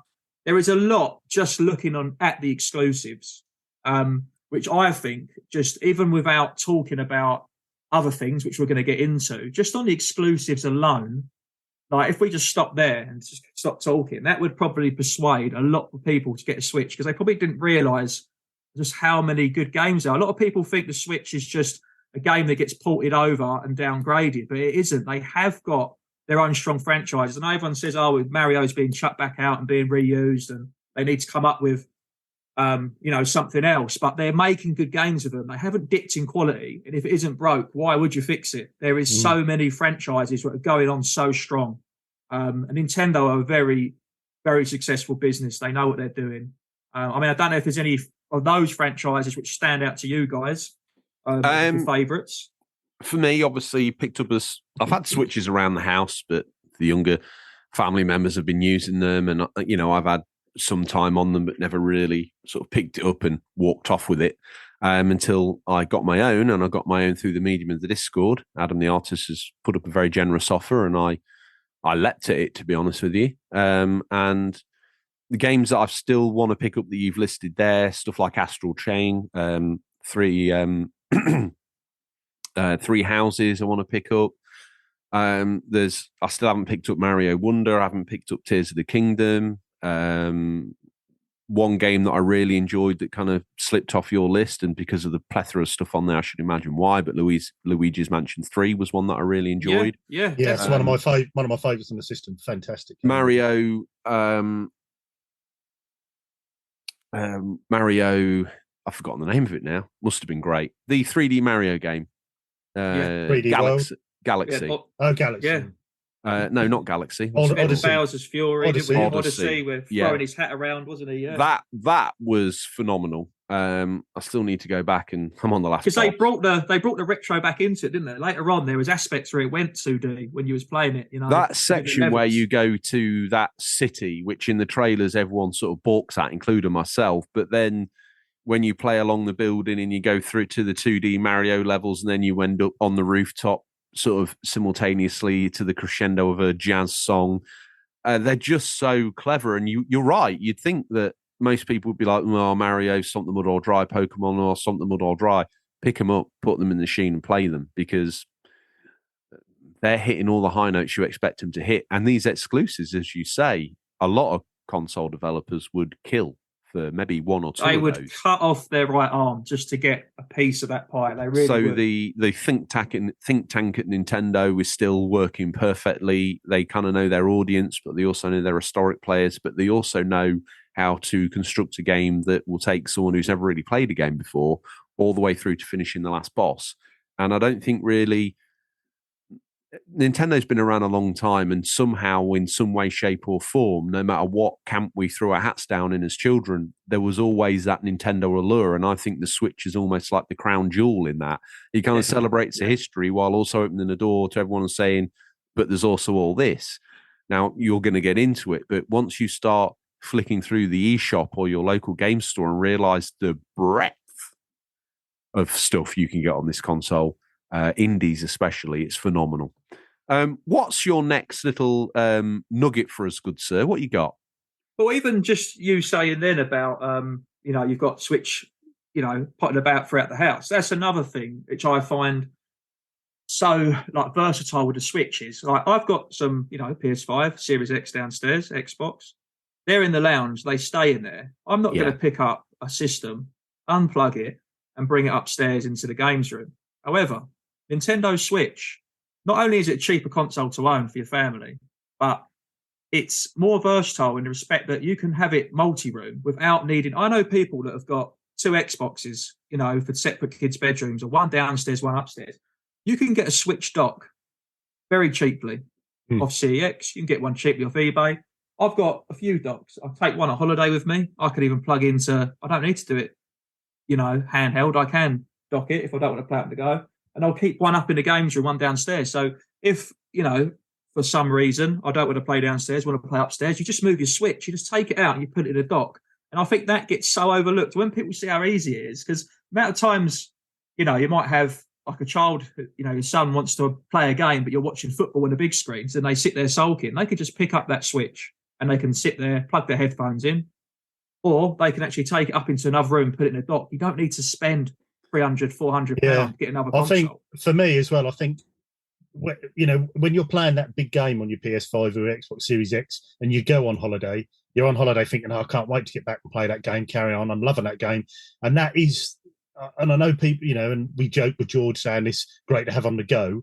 But I had it this year we went to Cornwall and I was about 15 hours into Tears of the Kingdom. That's just, your dock takes up so little space in a bag. You take your dock with you. I even had which we'll get onto on accessories. I have a little stand that I use for the screen, take my main controller, and I just carried on playing, Tears of the Kingdom on holiday with me. It's, it's that versatility that is so good because you are taking the big games with you. Whereas before you'd have your handheld games went alongside your console.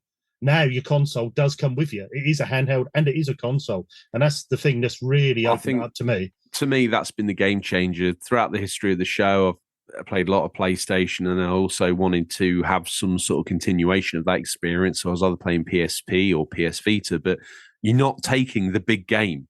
And now these had remote play to some extent, and that's probably about as successful as a no-legged dog, if I'm honest with you. But the Switch was one of those moments where I'm playing the game on the TV, and the way my life is, it's like, oh, right, okay, I need to pack or whatever it is. Instead of saying sayonara to the game, I just, as you say, RGT, pick it up.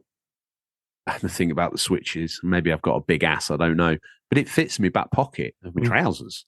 Oh, don't sit down.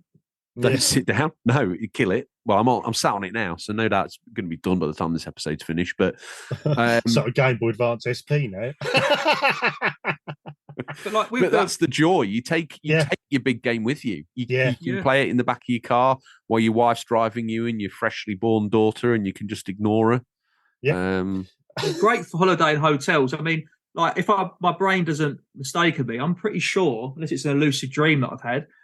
When we first met in Manchester, did you guys not play in the hotel room? You played a bit of Mario Golf, didn't you? Yeah, and that is a perfect example of how easy and effortless it is. And also, Mario Golf is our code name for something. Yeah. It's awkward that you've brought that up now. we played Mario Golf. Meet me under the stair cupboard. We're going to play a quick round of 8 holes, if you will. There's only one hole in our golf. Yeah, 2 boys, 1 cup. Anyway, your thing is you're not compromised at all either. You're taking your big game with you. But, like George said, with remote play and bits and pieces like that, it's compromised if you're trying to play remote play. It wouldn't connect, blah, blah, blah.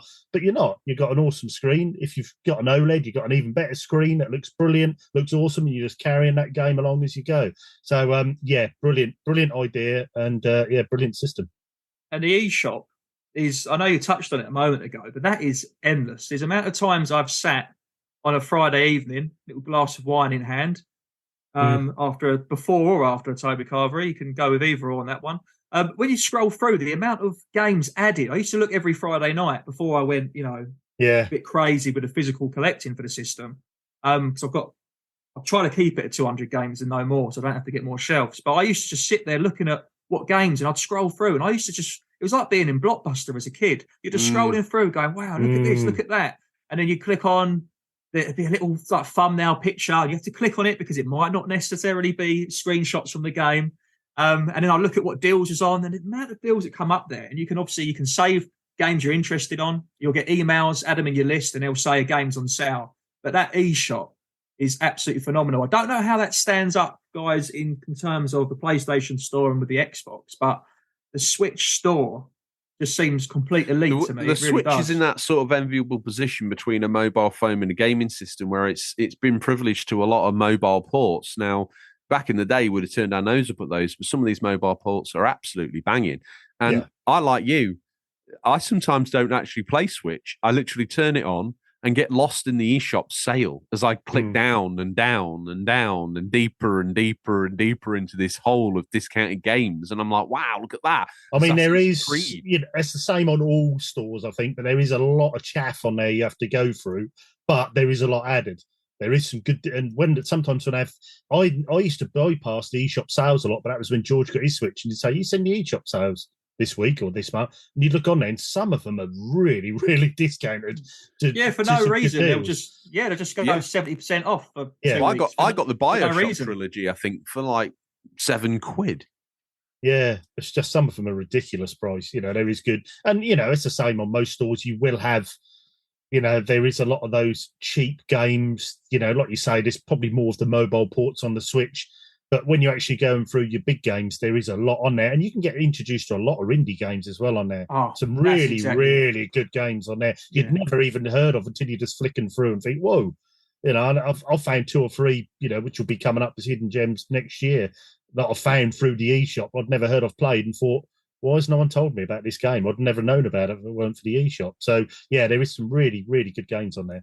Exactly that. I mean, I think with the indie game, reason why the Switch is so popular with the retro gaming community is because there's so many retro-inspired games. And like you said, with the indie game, I think the Switch is almost the home for the indie developers. It's the perfect place for them. It really is. Like, there is so much gold in there with the indie games, and they're really good at pushing and advertising it. They really are. Yeah, we spoke to devs in the past, and a lot of them, obviously, 9 times out of 10, these really small indie companies will release on Steam and PC first, and then the natural progression is the Switch, because it's made easy for them to go straight onto the Switch, whereas Xbox and PS5 is then that another leap to get on the system. But you do tend to find a lot of these indie games that are PC and Switch, which then opens you up. If you haven't got a PC, that opens you up to those titles. And it certainly did for me, and that's been phenomenal to play some of these treasured indie games in the palm of your hand, and then also on the big screen docked has been phenomenal. Tell me, Sir Scott, gentlemen, what else do you have on this list, this banquet for us, Switch-flavoured banquet? Well, with talking about the eShop, if we just move on a little bit to the actual, the perks of online. I know some people don't like paying the extra money, but you don't have to do it. It's completely up to you. I've gone, head first straight into that pit. The Nintendo Online subscription service, I think it's fantastic. And I'm going to tell you why I think it's value for money. If we went through each console, N64, the games on there, people might say, there's not, you've got N64, you've got NES, you've got SNES, you've got Game Boy Advance, Sega Mega Drive. Now, if we go for each category, N64, Kirby 64 and the Crystal Shards is on there. Now, that game's on there to play. You can save it, you can rewind, you can play it on your modern telly. That is a game which there are generations who haven't played it. I didn't get a chance to play it, and I can't play it now on the retro because it's 130 to 200 pounds. That game, expensive game. It is expensive, and that's what's so good about the online service. Pokemon Stadium 2's on there. I've got that now. The reason why I paid for it is because I tried it on the Nintendo Online service to try it before I wanted to buy it. Now, I did want to own it as like a collector's piece, but again, 65 to 160 pound that game would cost you. I've got a question on that specifically, if I may. Does it allow you to, obviously Pokemon Stadium originally was all about building your collection up on your Game Boy, putting it in the adapter, playing it online. What element of that remains with the Nintendo Switch Online version? Can you bring in a save from the NES or from the Game Boy or no? Or do you just play the vanilla N64 game as it is and then build your monsters up within it? Yeah, I mean, a lot of it's tournament mode. I don't think you can, I don't know how that would work bringing it in. That format. Someone at Nintendo, get on with that. Yeah, get straight onto that. But yeah, a lot of it is our tournaments. That's like with Pokemon Stadium 2, you sort of have the Pokemon there to choose from, and there's so many tournaments on it. I think it's a really good game. Paper Mario as well. That's a very expensive game. That's on there. The Mario Party games, like 1, 2, and 3, they're all on there. They're expensive games. Like they're £110 loose or £185 box, some of them. They're really expensive. And those are just some of the favourites that I've picked. Like the N64, just the Crystal Shards. It's worth it for me to play that. Because there are some people, these games have passed by. Like, did you see and have you played 1080, Harvest Moon, and Jet Force Gemini dropped yesterday. Yeah, I sold a copy of 1080 recently. Actually, I played it a few times, and I was like, it was in a good condition. It's not an expensive game, and it is a good game. But I just thought, you know what, I'm ready to move that on. But I did see that announced. So the Harvest Moon one, excited about. What was the other title? Was there 3 titles? Jet Force Gemini. Yeah.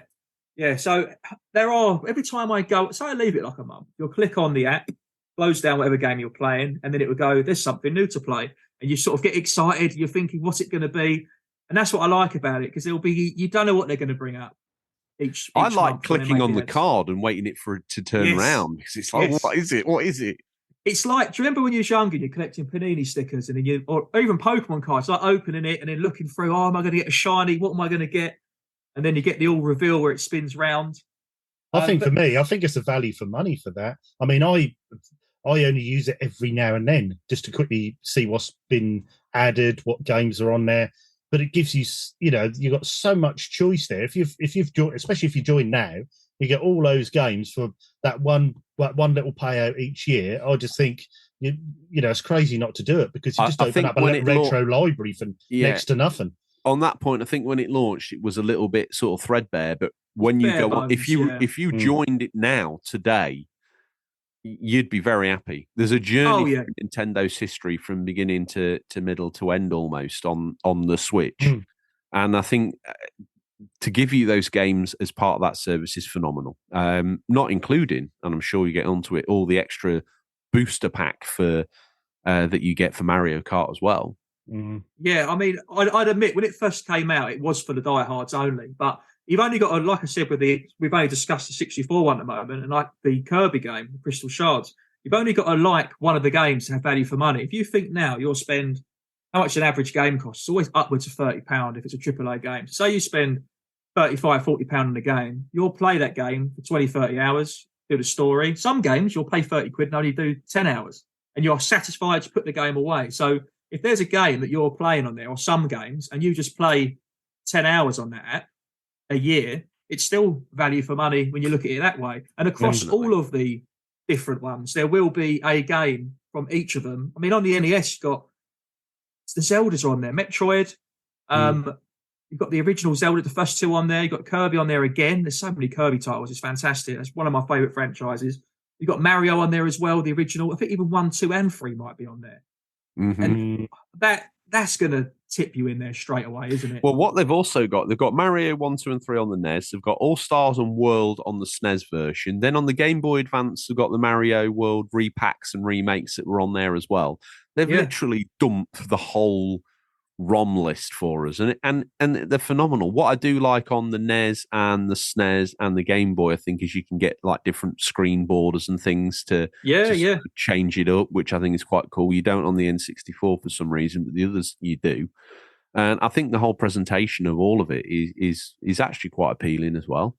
Yeah, and I even on that Game Boy one, like you say, with having a big screen, there's something fun about that. I was playing Alone in the Dark, which I'm pretty sure is a terrible Game Boy game. But I don't know why it's on there, but it is. I was playing it, and it's just the mechanics of it. It was so bad, and I was enjoying it because it was on the big screen. Like you may remember, there was a little adapter you could put in your Super Nintendo, couldn't you? You could put it in your SNES, and it would transform onto the big screen. But we didn't all have that. It's a bit like a multi-tab. Not everyone, only the rich kid in town had that, and you'd all gather around his house. So it wasn't freely available. To now have these Game Boy games, some people don't want to stare at a small screen. And let's be honest, if you're not into retro gaming, you won't know, but you pretty much got to get them screen modded because it's a bit unbearable. I don't know if you remember, but you can't get the right angle of the light. You have to have a screen modded one. So to have those games on the big telly, and they don't look stretched at all. They formatted them really well. But like you said with the SNES, you've got like Super Metroids on there, Super Mario Kart, all the Donkey Kong Country games, all 3 of them. And even with value for money, the Sega Mega Drive, the games on there again, there's a few I would pick out. Alien Soldier, very expensive game. I think it's £95 loose or £270 boxed at CEX. These are all CEX sort of price estimates. Mega Man and the Willy Wars. I'll throw that one out for you to play with a pun. That is an expensive game, like £350 or £130 for the loose cartridge. Gunstar Hero is a great game. I've got that on the Sega Mega Drive compilation game that it comes Me with. too. That's cheap. The only way I could afford to buy it. That's a great multiplayer couch co-op run and gun shooter, if you like, a bit like Metal Slug. They're really good games. So if you look at it that way, like I said, if you think how much time you're spending in the game, as long as there's one game from each of those apps, and think how many hours you spend, it does its justice there. Because so many times people go, it's not good value. And I say this a lot of time in my videos to people.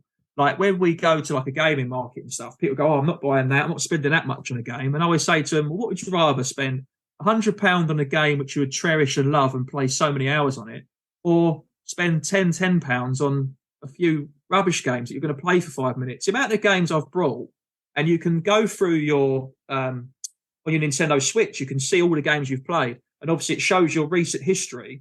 And the amount of games I've brought, I've spent a lot of money. It might be a big title, but I've only played them for 2 hours, but I'm happy with it. I've had a good experience. When you go see a film, they're only 2 hours long, and you're happy to spend that money. So I don't know why with a game that we're interacting with, people seem to want games to last for hundreds of hours. It has to be a in-depth RPG. There's nothing wrong with a game being short and sweet. Firewatch. No, exactly. What a fantastic game Firewatch was. Yeah, I think I completed it in 4 hours. Yeah, brilliant game.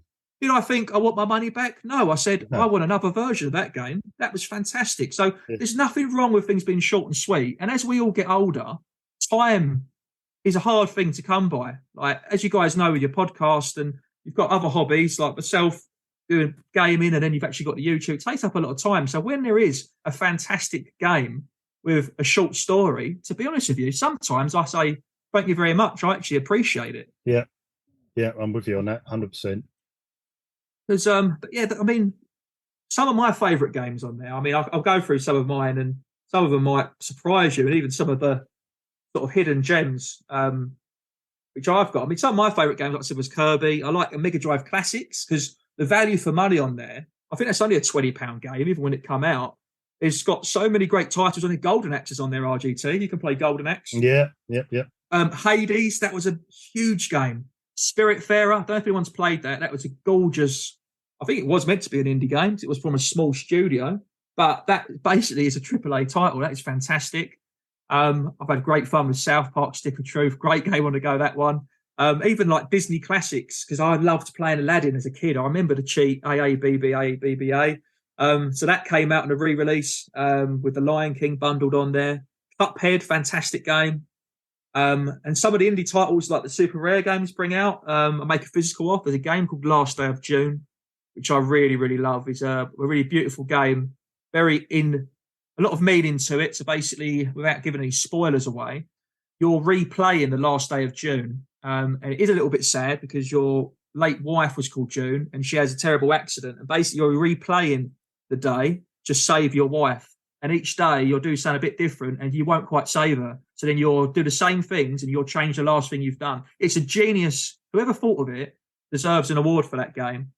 So yeah, some of the indie games have really done well. There are a few companies like Super Rare Games, Strictly Limited Games. They will put it on a physical format and they will put it out there. And I'm glad they do. Some people get funny about, they're doing it to, because with scalpers and they're affecting the market and stuff by having these limited number of copies. But if they didn't do it, you wouldn't know about the game. So you've got to show a bit of respect and a bit of give and take with it, really.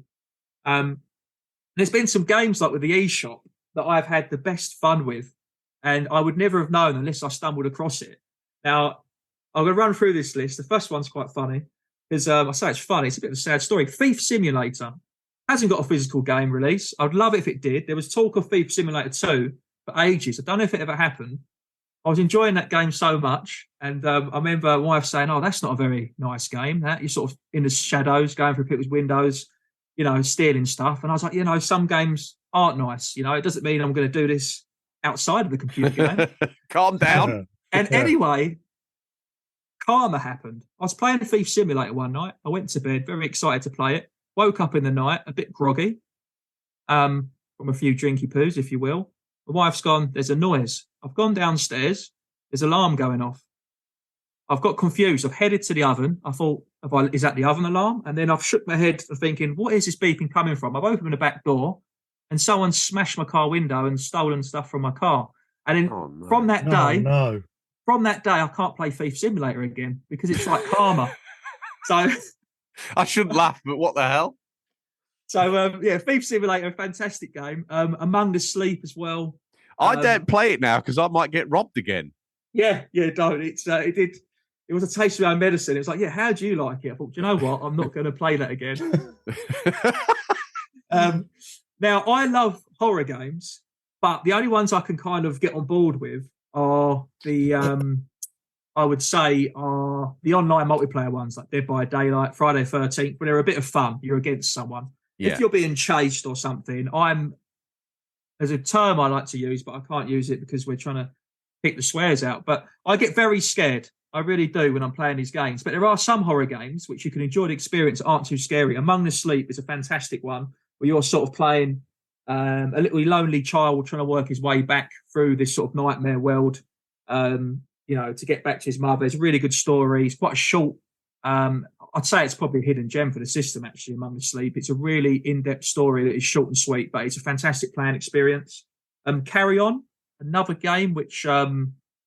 that's got a physical release. That is, you're playing. The reason why it's so good, it's like a retro. Is it the Barbara Windsor version that got the physical release, or you're playing as the monster, and you're taking out all these bad guys, but you're a monster. Not often in games you get to play as a monster, and you're kind of like a little squid thing, and you've got tentacles. It's hard to describe, obviously, a monster because they're monsters; they're not real. And as you consume bodies, you grow as a monster. You get bigger and bigger. You get more abilities. Yes, you get more powerful. I was intrigued by this. It's a big indie hit at one point. It was. So that's a great game. Because some of these Nintendo games you wouldn't have heard for other consoles. I mean, you might have done, but I've stumbled across these through the eShop. RPGs I love, but again, sometimes there's too much going on. I like a level entry RPG. Now, I'm going to give you a great recommendation from Nintendo Switch of a level entry RPG, which is very tongue-in-cheek, a nice bit of humour, so you'd like this, George, and that is Cat Quest. Cat Quest 1 and Cat Quest 2, and you can buy them double pack. I think my daughter played that on PS4, I think. Yeah, those are fantastic games. But she might enjoy it on the PS4, but imagine if she could play it on the go. Yeah, exactly. How her experience would be just enlightened and, there's another indie game. I had to get that in there. I had to get that in. My catchphrase is burning me. It is burning. It's burning a hole in my retina. Right, there's another indie game called, it's hilarious. It's called Not Tonight, which I wanted to tell you guys about. It's hilarious. I stumbled across it. Let's rewind the clock a little bit. Back to Nigel Farage is on LBC. There's a lot of talk about Brexit going on. And then, anyway, Brexit happened. The world was torn upside down. Someone thought light of the funny situation that we were in. I'm sure the American audience around the world are aware of Brexit. We won't bother getting them up to speed. But basically, in this game, you play a bouncer. How do I describe it? It's so retro. You play, if anyone's listening and they're not driving and they're doing something safe where they can have a look on their phone, just look up some screenshots for Not Tonight, because you'll play a bouncer and you're trying to struggle with money and they're trying to basically like evict you, I think, out of the country, and you're trying to like keep on going. It's a really funny, silly little game where you're just trying to like survive, get money to pay the rent, pay the bills, go to work, and lots of things happen. You work your way up to better nightclubs and you get better gigs. It is honestly, that would be a very cheap game. I found it on the eShop and I played that for so many hours. It was a bit of that's another hidden gem. I think that is a real good game. Road Rash, everyone remembers. If they had a Sega Mega Drive, I know it made its way to PlayStation and I had some modern ones, but yeah, that was the first game that had police brutality, I believe. Road Rash, a weird fact for you. Now, Road Rash 2 was a fantastic game. I love that franchise. I thought they disappeared, but I stumbled across a game called Road Redemption. I don't know if anyone has played it. I completed it, absolutely loved it. I looked into it, and apparently that's from the same guys. It's a continued. It actually is Road Rash. I believe that. I think it was the developers, but obviously didn't have the license to call it Road Rash, so they had made one called Road Redemption. And I remember playing it on PS4, but I think when it launched, it was a bit, and I struggled a bit with it, and didn't carry on. But I've been meaning to go back to it because a lot of people are saying good things about it now. Whereas back when it first released, it was a bit of a, not sure game. But yeah, it's got that vibes, and the DNA of Road Rash is running right through that game. Oh, it's really good, and it's modern. You feel like you're going fast. Obviously, with Road Rash, on the second one, the first one was like punching and kicking. The second one, you had your clubs, your chains, your bats. Well, because this is modern, you can ride up on someone with an Uzi. It's on a very fast bike, and obviously the graphics, it can handle it. So it's not like you can't see what's in front of you. You can do, and you can prepare yourself. That is a absolutely awesome game, actually. Road to Redemption. That really is a good game. I'm glad you've actually heard of it, RGT. To be honest, it's not a lot of people have. I've seen it in the eShop and wondered, but then never actually purchased. So maybe, I mean, you've already spent damn near £200 of money I didn't have. So with these recommendations, so I might as well add another one to the pile. Well, let me hit another. I've got another 3 or 4 hidden gems for you, and I'd be interested to know if you've heard of any of these. Snackworld Dungeon Crawler. I don't know why I picked it up originally, but that is a really fun game which you can play on your own, or you can get, when the missions get hard, you can just join up with a stranger online. You know, you can ask them to come along to a mission with you. And obviously it's got Dungeon Crawler in the title, but it's, again, a bit like I said with Cat Quest with the RPG, not being too heavy. This isn't a too immersive dungeon crawler where you get lost in it. That's a great, again, level entry into that sort of genre of gaming. It's a really, really top game, that is. An indie game of my favourite that got a super rare release. It used to be very expensive until it got issued another load of copies, and that is Lovers in a Dangerous Space-Time. Now, that may be the best co-op game on the Switch I've ever played. I heard a lot of good things about that. Yeah, we played it in this room and we nearly fell through the joists because a lot of us were sitting on a sofa behind me, and that is for 2 or 3 people, and there was about 4 of us on there. And we, one person can steer the ship, one person does. Actually, it might have been more than 4-player, because you've got guns on different parts of the spaceship. And there was a lot. One was doing a force field. You all play this little spaceship, and you're basically, it sounds all cute and fuzzy, where you're going around in space trying to save these little rabbit people. Well, they're rabbits, they're not people. That'd be absurd.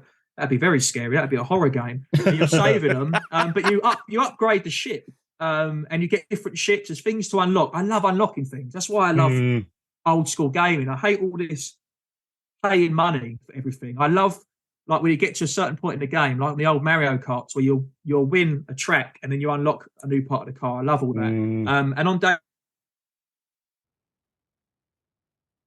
Oh no! Oh, we have a frozen. See what's there. You know when it's all like, yeah. Oh, sorry, I disappeared there. Yeah. But you see your ship sort of in shadow on the game, and then you'll get to you unlock them. It's a fantastic game. So Lovers in a Dangerous Space-Time. Yeah, I heard a lot of good things about that, and I know there's a lot of people playing online and streaming it and that looked such a good fun game. Clever premise as well. Now here's I only got 2 more little ones I wanted to mention to you. This is one which is best played after a mega sesh at Toby Carvery. Have you heard of a game called Drunken Fist? Yeah. Yeah. I haven't. George, have a few beers and play that. Get into character. It's like, I don't know if you've heard of Octodad. There's basically like, yes, where it's a hard mechanic of moving around. Well, Drunken Fist is like a beat 'em up, like it's 3D, you know, but like Streets of Rage sort of style, if you like going around, you know, not a versus beat 'em up. But you're drunk, so your bodily function, it doesn't do what you tell it to do. It's very hard to control, but you're basically walking around the streets trying to weigh everyone in like a Warriors #2 or something, you know, trying to survive New York. It's that is a very strange game, which, again, that was one I saw in the eShop, and that just, I saw the picture of it and just the name, and I was like, hold on a minute, I can't scroll down any further. I need to check this out. But that's quite a funny game for a few hours. One last one, which might get you lost on. I know everyone loves like a sim game or a management game. I know you guys have enjoyed the truck one. You guys were enjoying, weren't you? What was that? I remember playing it because you guys talked about Snow Runner. Snow Runner, yeah. So that sort of genre with the Sims and controlling, that's really good. You know, some of those games. Some of them are a bit too much. It's like being at work. Like, I don't want to play. I like the sound of House Flipper, but it sounds like a chore. If I'm not getting real money from it, I don't know if I want to invest in it. Like, some of them are fun, like Move Out and the cooking games. Those little fun sort of multiplayer couch co-op games are fun. But this one is more single solo, and it's more of a strategy type. 911 Operator, and that is so cheap on the eShop. I think I picked it up for like less than £1. And 911 Operator, you wouldn't have thought it's fun, but basically, as you can imagine, you're the operator and you're getting phone calls, and you've got ambulances, police, fire engines. You've got so much resource, and you have to send them to where it's got to go. But you also get prank calls. you'll get things which sound serious that might not be serious. You don't want to waste your resources. So you might make a decision and not send a police car to a home disturbance, and then you've made a decision, oh, do you know what? I'm not wasting my time. Next thing you know, someone's murdered their wife and you've got egg on your face and you've been sacked. Wow. Wow. And when you complete the map, you go to a bigger city, you get more funds, you can get better police, you can get more updated, faster fire engine. That is 911 operator. Yeah, someone mentioned it to me. I'm not very good at it, but someone mentioned it to me a long time ago, and I thought I'm going to check that out. I like the sound of it. And that, again, is one of those eShop gems. And that's the thing with I know people talk about hidden gems. It's kind of with the Switch, it's almost got its own category. Like there's eShop gems. There really are. And like you say, there is a lot of waffle and nonsense through there. But every now and again, you'll come across a game that really does. Beef Simulator, that changed me. It really did. And look what happened to me with the karma. But there's some real fantastic games on there. And that's why I sometimes... I think, I'll just stick with a physical. You don't want it to die off, but you do have to check out digital-only games. You can't be tunnel vision with it and think, no, I'm not getting involved, because there are small developers who can't afford to make a game physical, and definitely. They're really good games. So don't be so, I don't know what the word is, but you've got to be open-minded to it. You really have. Don't just think, no, I'm physical only or I'm digital only. You've got to merge the two together. One thing I would say is I've seen RGT do a lot of writing during this hidden gems section, and what I'm nervous of is for the next 12 calendar months, he's basically just going to prop out your list. Well, I'm now up to November next year, so carry on. That's what I thought. He's got a scoundrel. I've been quite clever. Every game I've mentioned and hyped up, I've made sure I've brought shares in that gaming developer, so I can make some royalties off each game. You've done a proper Metal Jesus Rocks as far as hidden gems goes. So we've done games, we've done hidden gems. What next do you want to talk about in terms of the Switch owner's lifestyle in 2023? Well, I'd like to hear a little bit from, I know because both of you do dabble in the Nintendo Switch. I know, George, you was late to the party, but you full fan clubbed it up now. There's a lot to the Switch, which it doesn't really need to apply to myself. So even with terms of playing it on the go, like I don't own a Switch Lite. I haven't gone too mad with accessories, but I know you can get a bit like these backbone things for the phone. You can get added controllers and stuff added on. But other than actually buying a Pro controller, once you get a Pro controller, other than get a fun, colourful Joy-Con, you kind of don't go back to the Joy-Cons. You do just have the Pro controller. You do want to pick up a few Joy-Cons because no one wants to play. You can play that little nunchuck just sideways on its own, but unless you're an 8-year-old child with little nimble fingers and thumbs, it's very uncomfortable. So you want to put them in an actual dock. But other than, like you said, like a stand, I haven't really had the need to utilise the Switch so much because I tend to 95% of the time play it docked. So I'd be interested to know, just from the other side of the table, like what you think are good things from the Switch. Because I'd like to know what you see that's great about it. You going, George? Yeah, I am. Because he's fired me up. He's almost like giving me a backstage chat, and I'm coming out fired. My favourite little accessories and controllers, so I'll let you go. Okay. Well, I came to the party late, as you know, and I came to it on a pre-owned Mark 1 Nintendo Switch. And there were some things I wanted to address. So I bought Mark 1, you said it like it was a classic car. Yeah. Almost. The Mark 1 Switch. I came to it a bit late, and like I say, I got a pre-owned one. So I swapped out and got myself some new Joy-Cons because the previous owner had a lot of hours on this thing. I wanted to clear it back down. It came sort of wiped and ready to go. So I set it up. I bought the online pass as well because I wanted access to the back catalogue. And that was a great idea and is working well for me. The second thing I bought was I got a premium glass screen protector because the Mark 1 Cortina only comes with that sort of very thin, very flexible plastic front, which kind of makes it feel more like a toy. When I put the premium glass screen protector on there, it almost I'm not saying it improved the graphics or anything like that, but it kind of gave it that feel in the hand. And certainly when using the touchscreen elements of using like a high-end iPhone or maybe the OLED Switch itself, it's got like a glass screen to it that's certainly more resilient. A screen protector from the get-go, I think, on the Switch is a good thing. It's in and out of pockets. It's in and out of docks. It's in and out of my next accessory, the carry case.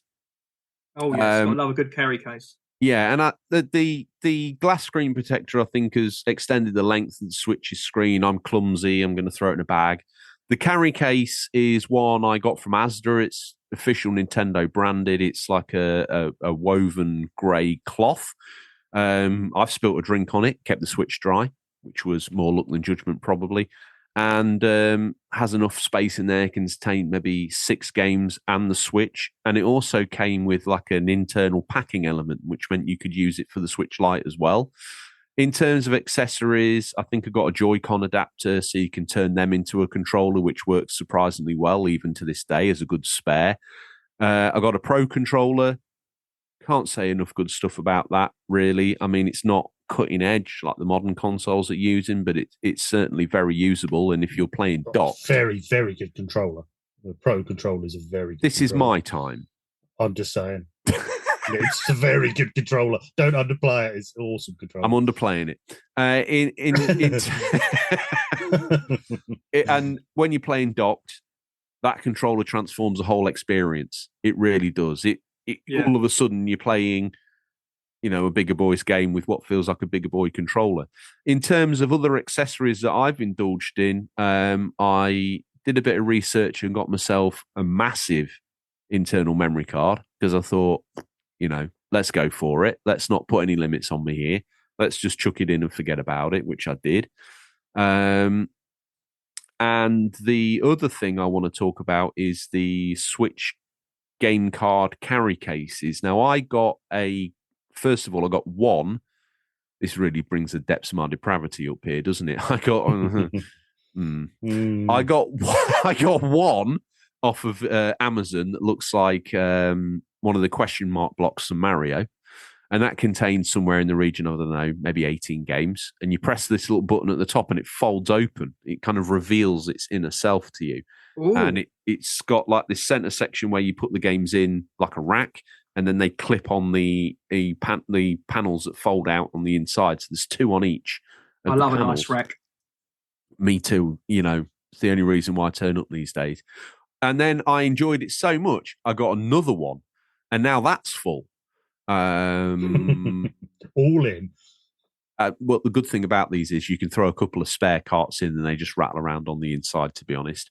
So I'm going to probably get one more of those, which I thoroughly recommend. I think I've seen some of the ones that have got more cushioning and all that other stuff, but these ones you can just sort of sit them on the desk next to you where you're playing.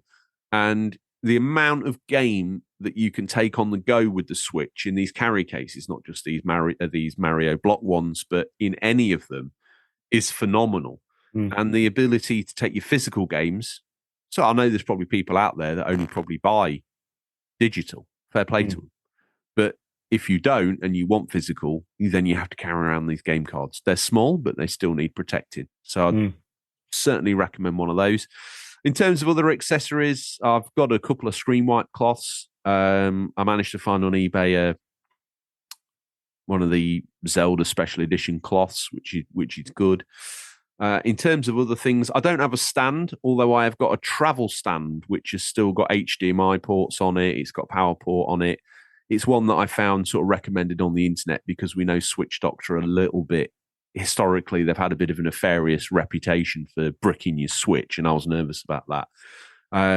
If anyone's interested, join the Discord, and I will send you a link to wherever it is I got this sort of detritus from.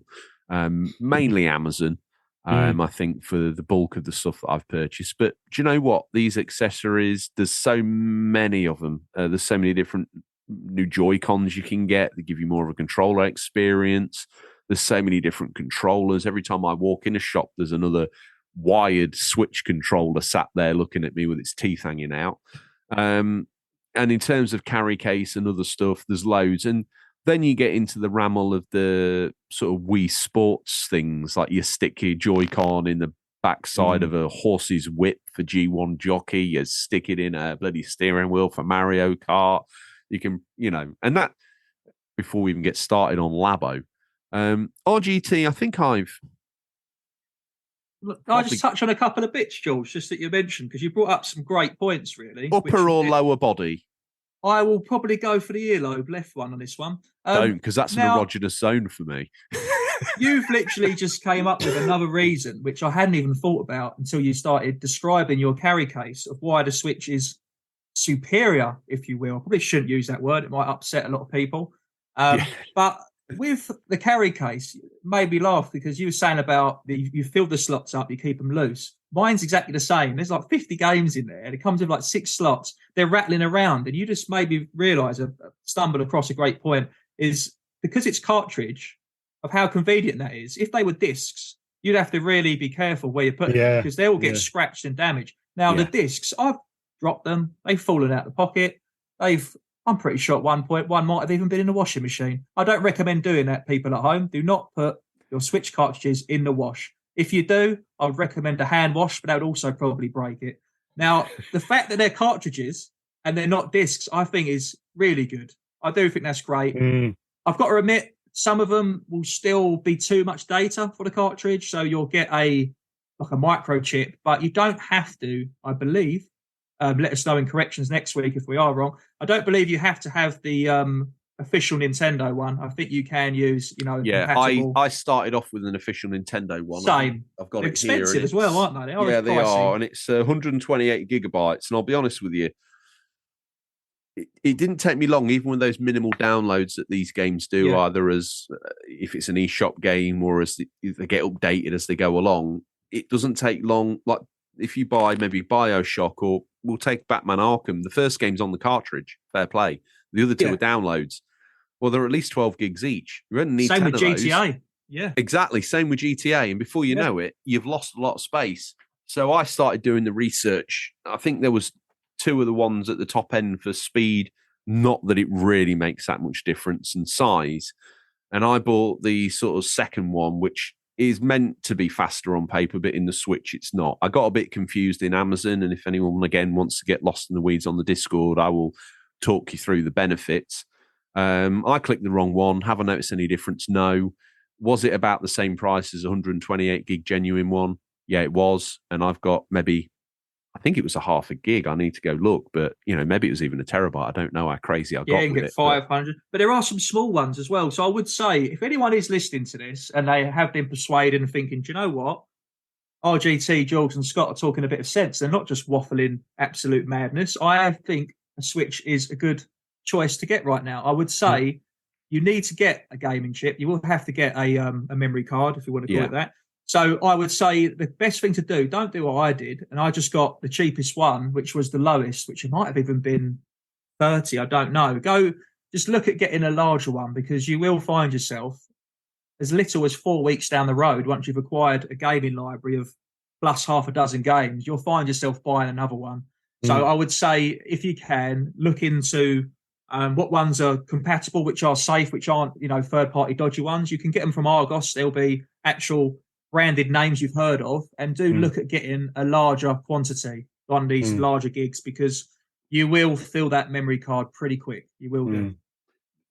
Before we let RGT run roughshod over us with his accessory, just got one more sort of point to make. I guess if you're listening to this show and you like gaming, but you feel like maybe in your past or different times, moments in your life, you had a bit more time for gaming, or you had more space to yourself or time on your own, if you're a young dad or you've got kids and you're fighting for the TV, you got to watch another episode of Paw Patrol or whatever it is, and you yearn for your sort of sit down big boy console time, or maybe you're just busy with work, you spend a lot of time away, you miss your gaming, and maybe you're on the outside, you listen to the show, or you've got a family member that kind of is on the periphery of gaming. They always used to like playing the games back in the day, and the Switch gives you so much platform to play. You can either play it handheld at home on the couch, you can play it on the train to work, you can play it in the hotel that you're staying in overnight. If the kids are watching Paw Patrol and you sort of sneak away to the back and you might be doing some laundry or whatever else, you can have the Switch running on the side and you can be playing a bit of that there. You can take it in the back of a family car while you're being driven on your family holiday, while your wife is struggling to stay awake after a 12-hour drive. You can just sit playing in the back, ignoring your child's screams for food. You can take it on holiday. You can take it on the plane. You know, you can play it 20,000 feet in the air in a hot air balloon. You can take it anywhere. You can. Do you know what? I had a call from Elon Musk the other day. He rings me quite a lot asking for advice. And he said, Scott, I'm about to hop on a spaceship. I'm exploring the outer atmosphere, look at it going to Mars. I said, well, Elon, do you want to borrow my Switch? And he said, do you know what? I've never thought of that. And he said, thank you, Scott. You can play it anywhere. You really can. What I find most troubling about that is that probably the richest man on planet Earth right now is going on a trip to Mars, which is going to be a six-month round mission, even if he doesn't stop on Mars for that long. And you're lending him it. That's... Well, he's quite frugal with it. You've got to think expenses and money. There's a lot of budgeting that's gone down. And another accessory you might want to have a look at if you are playing it in Mars, you're probably going to need a long extension lead cable, because I don't know if there's any power up there, 240 or otherwise. Oh, that is true. What from you it? Might need a battery pack. And I tell you what, with those battery packs, I've sent you on a tandem now. I'm going to bring it back. I'll bring it back. Don't you worry, I'm a professional. Now, if you are playing it in a hot air balloon for a long period of time or in an airplane, the battery, I don't know if you've noticed this, but when you put your Nintendo Switch through that conveyor belt in security, when they scan, I don't know if they're winding me up, but they seem to suck the battery out of my Switch. I get on the plane and all of a sudden I've got no charge. I've noticed that and I was very aware of it. And then also, if you're not taking your dock, obviously you can't charge your Switch. Now you can get some fantastic battery packs that pop on the back and you can charge them through like a micro USB cable. Those, I would say, is probably one of the best accessories you can get is having that battery charger. Because if you are playing it on the go and you haven't got a dock with you to take on, say you're just taking a small bag, you can't fit it on there, you can get some nice, sleek.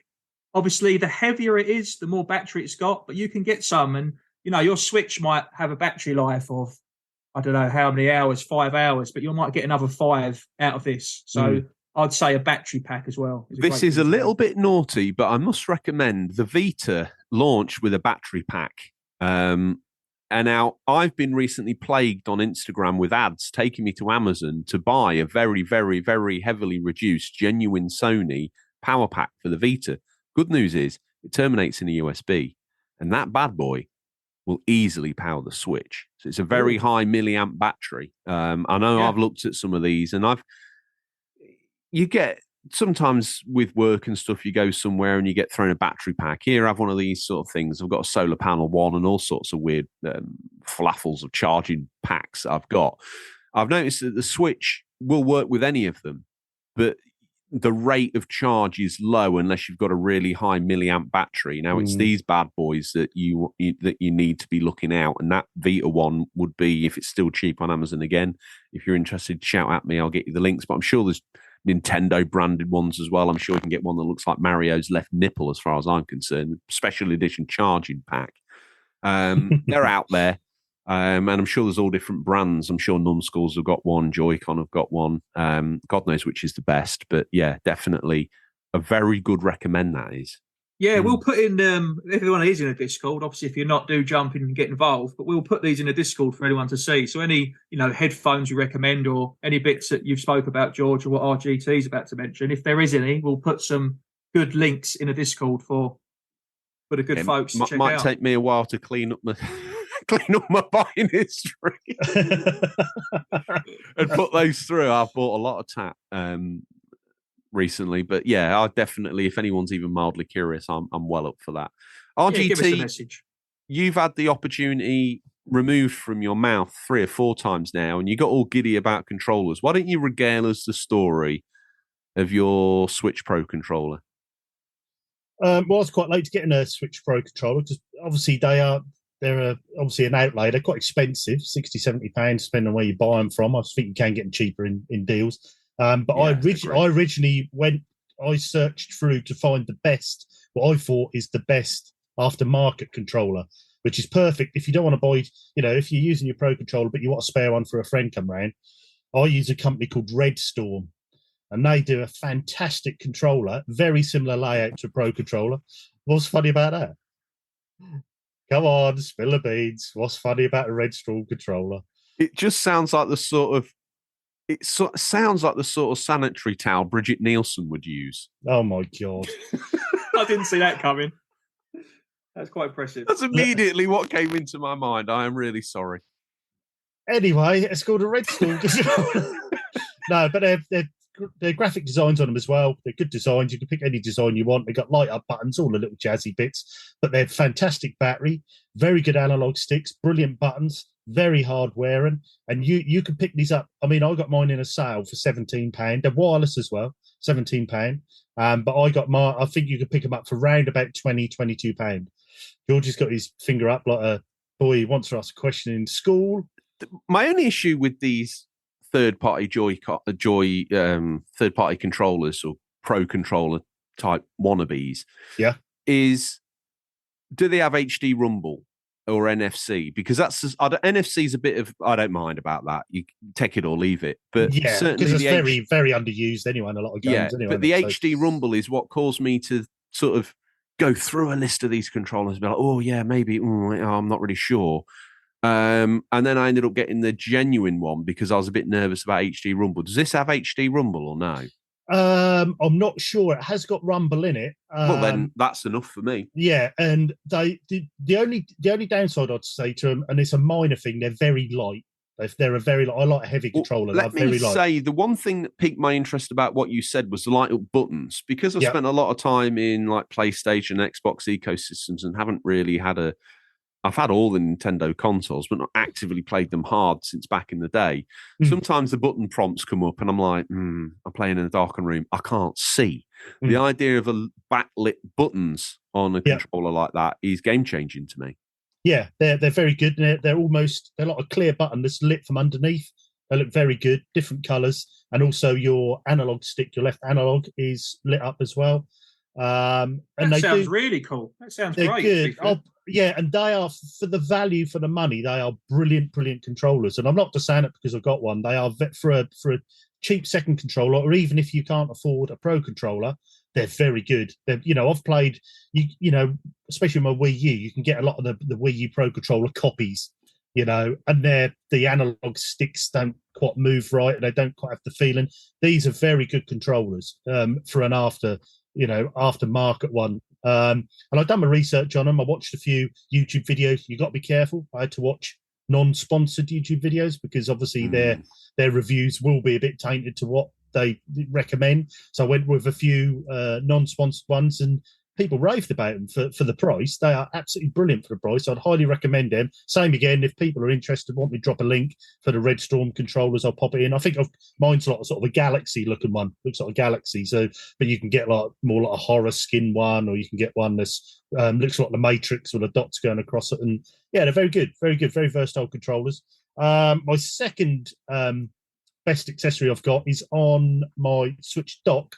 I've got a Timovo. It's called a Timovo, and it is a card holder. It's a clear case. You slide it over the front of your dock, and it's got a little... Oh, yeah. So you could store 10 games in there. I think it's 10 games and 6 memory cards you can store in there if you want to. And it's just so... Yeah, so I would normally put my next... If I've got 5 or 6 games in my backlog I want to play, I pop them all in the front there, so you can just pop the drawer out, take your... or pop the case down, get the one you want to play. Obviously, they're kept dust-free because they're covered. It doesn't ruin the look of your dock. It doesn't interfere with the dock because it slides on the top and sides. And I mean, I think I paid about £13 for one of these. And I only knew about it because my friend's daughter, Abby, she messaged me through and said, have you seen one of these? That'd be good for your Switch. And I thought that actually would be brilliant to keep all your next lot of games you want to play ready there. You ain't got to go to the shelves, find the games. And I think at the moment, I looked up yesterday, you can pick these up for about £5. And they're really good. And because, like I say, they're clear, you can see the games through, and they actually look like a Nintendo accessory. They look really good on the front of the dock. So I'd highly recommend them. And then for travelling, George always laughs at this, but I've got a Hori stand, which is my Zelda-inspired Hori stand, which they're cheap, but the reason I got that is for the console comes with a kickstand. I know it does. Yeah. Yeah, but if you're on a low table, you want something that's a bit higher in your eye lines. Otherwise, as always with handheld gaming, you're looking down all the time. And if you have a bad, you need like a headband with like a VR type headband that has that big long stick on it, and you need that. That's the ultimate gaming accessory for you. Almost like a proboscis, head proboscis that you can stick your Switch on. But in the meantime, I've got a Horizon stand. But Fair play to you. They're good. They are good because you could charge through them. You could just pop your screen on, use your Pro controller. They've got different height adjustments you can have, and they fold down very flat. So if you can, I've got a large Switch travel case that will sit in the bottom of that, so you can take it all in one go with you. So they're very good for a little. If you're sitting at a dining table and that, and you don't want to have it on the table, you want it a bit higher in your eye line, they're a good little stand. I'd highly recommend. It's interesting you say that, RGT, actually, because I've never considered getting a enhanced stand, but I use the stand quite a bit. So I'm glad that come up. And George mentioning there is a stand, because when we take these Switch docks with us, I don't know if you've had the same scenario. Sorry to quickly butt in, but no, you're right. If you can obviously charge up because you've got the mains power, but sometimes in hotels, they'll put the TV, recess it in the wall so you can't get to the ports. Yeah. Now, this has happened to me before. So when that happens, what I normally do is I won't play the Switch handheld in my hand. I will put the Switch on a table, put the stand on, and then I would actually just play with the controller and use the TV as a little screen. So that's another great thing you can do with the Switch. Even when it's handheld, you still don't have to hold it in your hand. It doesn't have to be handheld. You can use it as a TV. It is a monitor. So I actually really enjoy using the little flip stand, the kickstand that's on the back. So I'm actually going to look into that, George. I'm going to take you up on that. Sorry, RGT. That's a great shout about. You'll have to send me a link for that, because I'm going to. Yeah, look they're into good. That. And like I say, because they're cheap. I think they're £10 or under, these little stands. You can get. They do different ones at Animal Crossing, and I got the black Zelda one with the gold sort of motifs on. The plus side to the stand is that obviously the Switch's charging point is at the bottom of it. So when you do have it in sort of tabletop mode, you can't charge it while using it. So you either have to have one of these travel docks like I've got, or as RGT with this Hori stand, which you can set slightly higher on the table. It still leaves the port open at the bottom to plug in the actual charging wire, doesn't it? So you can continue this play session. Yeah. In my stands, or where I've played it on tabletop, unless I precariously balance it over the side of a coffee table and put the wire underneath, which is scary, or make some sort of fake area out of books, I stick it on and then sort of cup the wire up into it. Cup's probably not the right word, but we'll use it for now. Yeah, it'll do. And that's where I've ribbed you for your Hori stand, admittedly, but that's what I do. Yeah, so handy little thing. So when you George, when you and RGT played I'll use golf in quotes. When you played golf in that hotel room, did you have to cup RGT when you was playing that game then as well? Basically, the lights go out. This is my experience anyway. I go to the kettle, start making hot beverage. I think I'll do the good thing. And then the lights go out. He shouts surprise. You don't know what my trade secrets here. And that's about all I remember, to be honest with you.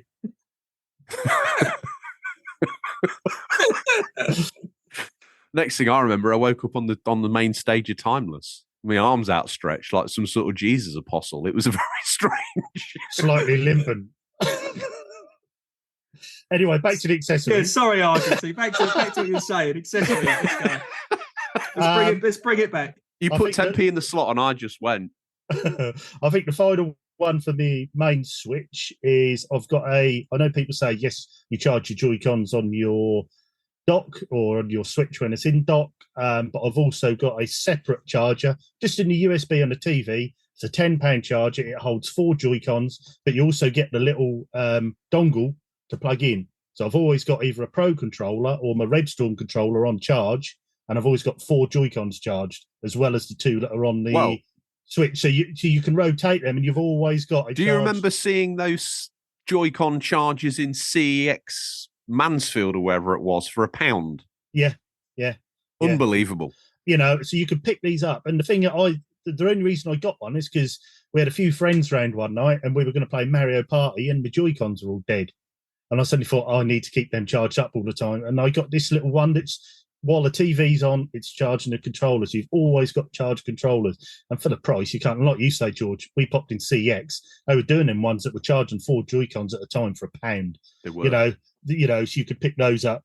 And finally, I'd say from a Switch Lite, which Mrs. RGT mostly uses now for a Stardew, I got a because I got the sort of turquoisey blue one, Switch Lite, and I got a Hyperkin grip for that, which is it's the same color as well, so it almost looks Nintendo branded, and it's just got them sort of grips on the back, just so it's a bit more purchase when you're playing. But also when you lift the Switch Lite out, it's got a little indent for storage of 2 or 3 games in the back, which is handy because they're in there, they're not going to fall out, but you also got that nice added part of the grip, which is also, you can still charge for it, change game, but it just makes it, you know, that Switch Lite is small and it is rectangle, and it can, if you've got big hands, you can cramp up a bit. With this grip, it makes it more of a controller you're holding, and that's the best one I found. So I know you can get these Satisfy grips and other different makes, but they're big, and then you've got to buy a Satisfy grip case that goes with it. Whereas with this Hyperkin one, it will fit in. It still fits in my standard Switch Lite Nintendo case,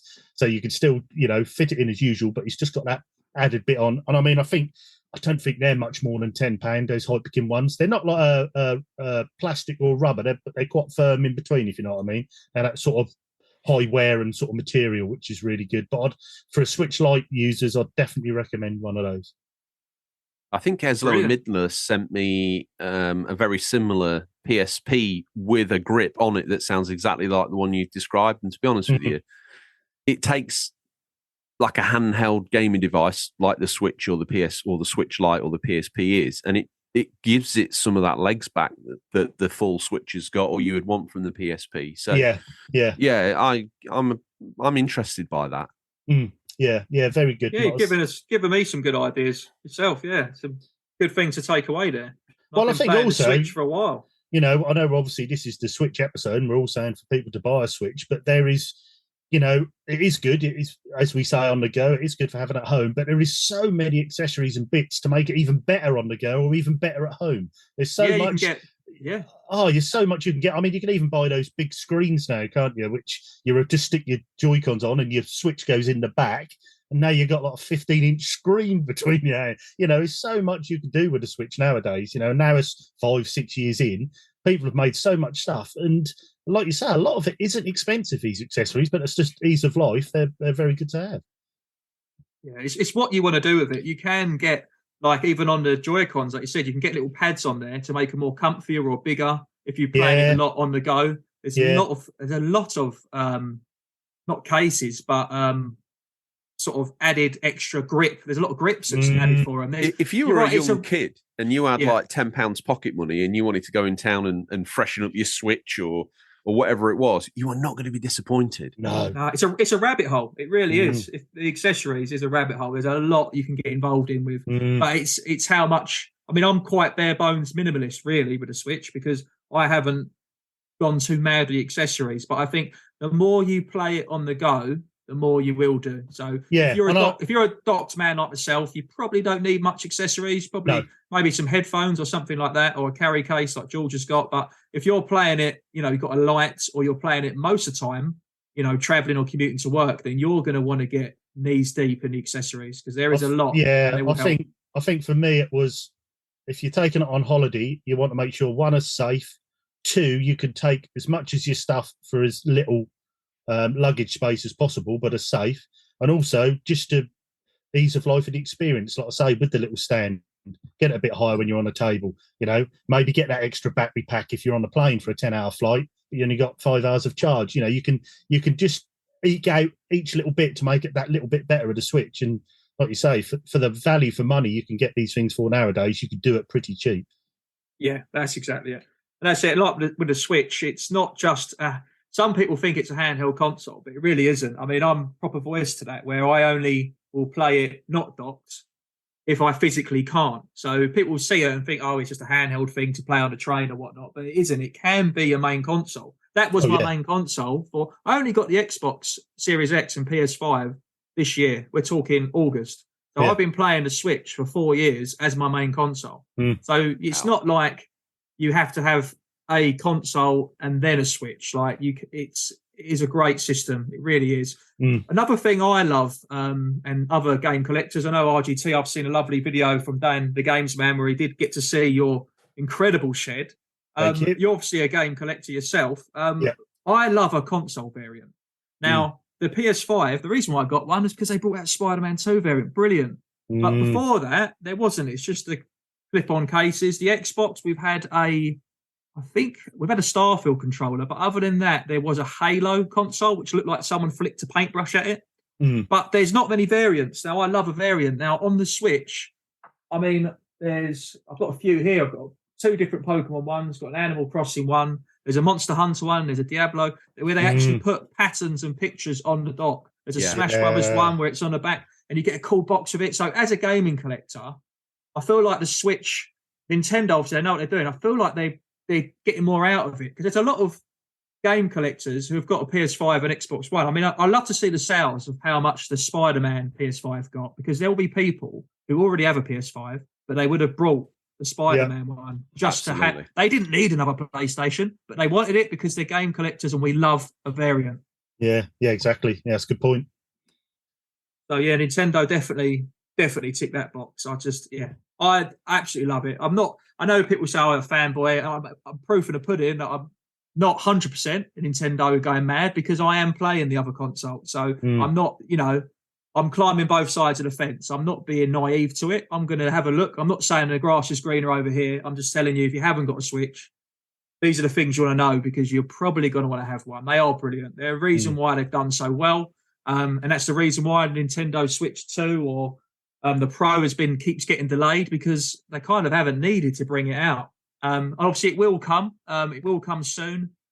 Now, there are still games which are announced. I've got a list of a few here. Mario versus Donkey Kong. A lot of these are for the earlier part of the year. So it makes you think, is it coming later on in the year in 2024? But there's a Tomb Raider 1 to 3 remaster, which would be great. Mario versus Donkey Kong, which is a fantastic game. I remember playing that on the Game Boy Advance, I think. Paper Mario Thousand Door on the GameCube. There's a remaster of that coming. And there's another huge standalone game, Mario spin-off game. We've got Princess Peach having her own game. That's coming in March as well. So there is still a lot of big games that are constantly getting announced. And I'll tell you what Nintendo do very well. They love a direct. So, you used to have like these, you had these announcements, didn't you?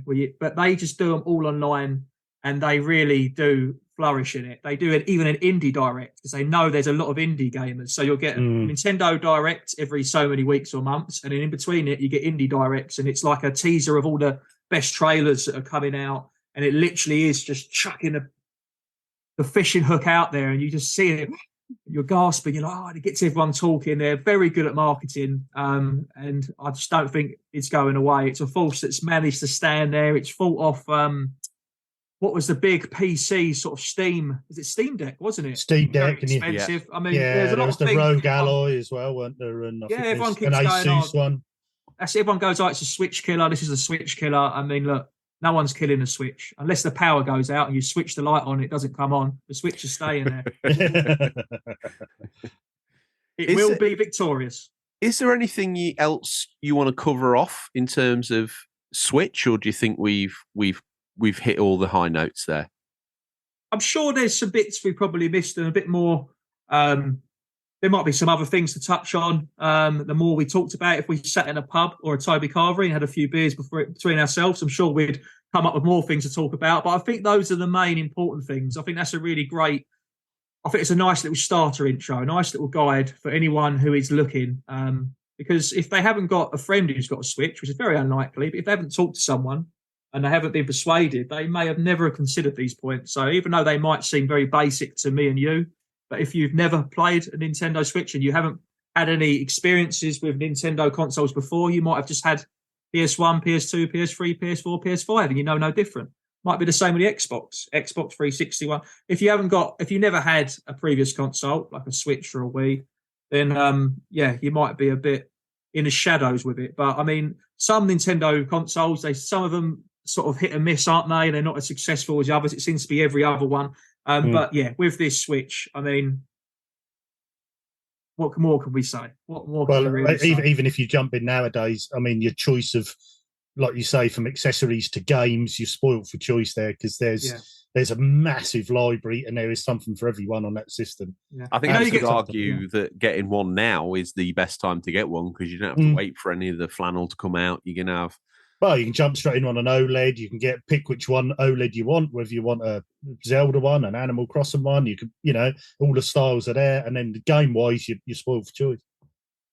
And I will say, if there is any big gaming collectors out there, they may have heard the term of a full set collection, where people collect a full set of games for like a retro console. I'll tell you what, the way the Switch is going, the amount of games we've had, RGT just said then, in the future, when they stop making games for the Switch, if you're going to choose to full set collect on a Switch, I'll tell you what, good luck. Because there is going to be a lot of games. There's thousands. There's going to be some very obscure, those physical releases like My Unicorn Trainer and things like that, that's going to really stump a collector. Obviously, we've been saying a lot of good things about the Switch. Now, I'm not bribed from Nintendo to say just good things, so I want to give a neutral, honest opinion. I have got one criticism, which I'd like to share with you and the audience, if that's all right. Please. Now, as someone who collects for multiple consoles, I've got a lot of delicious red spines to the left of me filling the shelves. Like I say, there's about 200 games there for the Switch. Now, what I would say is that I love the Switch case. I love like the PSP games. I love how sleek it is. I think it's a beautiful bit of physical media. But the text on the spine, it's very small. It's all the same. Obviously, it's limited, but it's all the same font. There's no picture on there. All you get is a gaming developer at the bottom of it. And now, if I spin round and look at some of the other games in the games room, for example, the Nintendo or the Xbox 360, it's got larger font. Obviously, it's got more case to work with, so more of a surface area. But it's the colours on there. If you look at some of your other consoles, just have a look now, RGT. Have a look around at some of your collections. When you're looking for a game on Switch, unless you've got them alphabetical, you can't find it. No, when you go into a gaming shop and you look at and the games are spinewards, you can't really pick out. It's like a needle in a haystack. You can't find what you're looking for unless it's alphabetical. But if I look at my other games, like the 360, for example, or the other consoles, it's so clear. The other consoles seem a lot more clearer. With the Switch on the spine, that'd be my only criticism, I'd say. Is someone who's got a lot of games, it is a little bit of a blurry-eyed, boring feast to look at sometimes. It looks lovely as a whole. Like, oh, wow, look at all these lovely red spines. But if someone said to you, go pick out Paper Mario, if it's not an alphabetical order, then you've got no chance of finding it. Yeah, that's a good point. So, that's my little 2 pence chucked in there. Well, Mr. Magoo, he ain't buying Switch cases. That's a fact. He's going to get digital. Be the only way.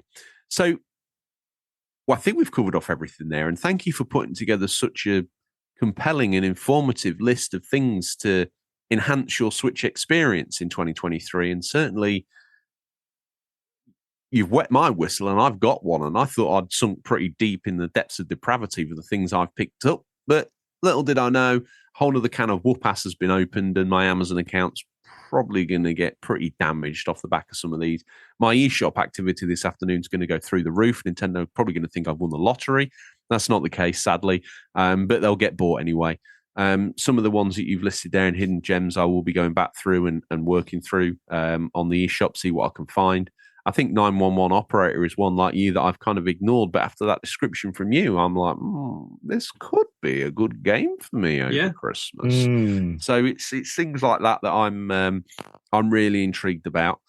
I suppose with that all said and done, we need to pit you against the show's real star that we just basically fill for him until he feels it's time for him to arrive. Stingray is an elusive character. Are you looking forward to this? Obviously, one of the perks of coming on the show is that you're a host of the show while you're on it, and obviously you get to meet Stingray in the flesh. What do you anticipate this experience is going to be like? I don't know what to expect, to be honest with you. I do not know what to expect. It's like I'm queuing up for a ride at Alton Towers. It's a new ride. I'm familiar with it. There's been some trailers and some talk about it. There's been some whisperings. I get to the front of the queue. I can't see. It's one of those indoor rides. So I don't know. I know I'm going to have a good time. I don't know what I'm going to expect. I don't know what's in there. Okay, well, let's not build your anticipation up too high because looking down the bottom of the drive, I see it, the smoke that indicates that he's here. It's time for a peek in what we affectionately call Stingray's boot, what's nestled between some counterfeit nappies and a dodgy copy of Battlefriend Door this week. These are the new release highlights for week December 10th, December 17th, 2023. Listeners, these are out in digital or physical, or will be by the time this podcast is in your feed, but could be region dependent. Chalk that up as a win for the good guys. I don't think I've been able to get through the Stingray preamble faultlessly for a while. We're going back to the sort of season 1 era where I barely managed to get the words out, but we're living in a different time today. I think Scott's sort of saddled me with a small level of professionalism, although, you know, I did get to stretch my feet out a little bit, but I don't want to waffle on too long because Spring stopped. Whoa! He steps out the car. I don't want to say what I'm seeing because I don't want to taint that word. I don't want to taint anyone's mind with what I'm seeing. So I'm going to turn to our guest, Scott. How are you seeing the Ray today? Well, I'm seeing.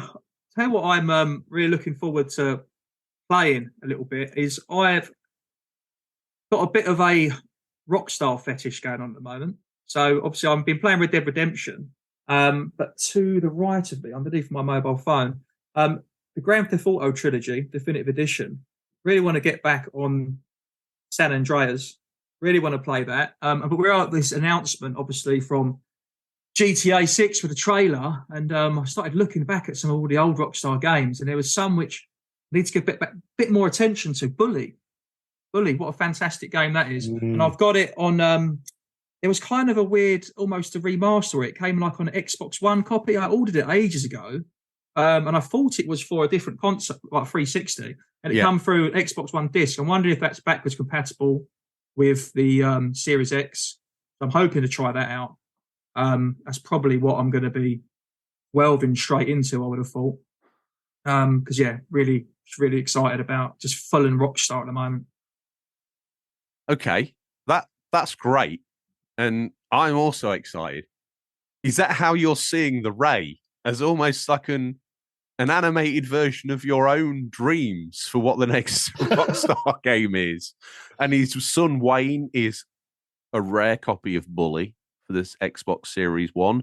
Or is this man that's sort of coalesced in front of you taken on a more human visage? What are you...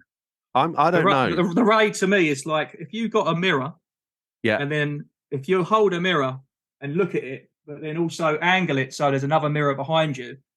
I don't know if you've ever seen that. It's like a effect of an endless corridor. I have, yeah. That's the Ray, baby. That's the Ray. Fetch me a skull. The cap's off. My God.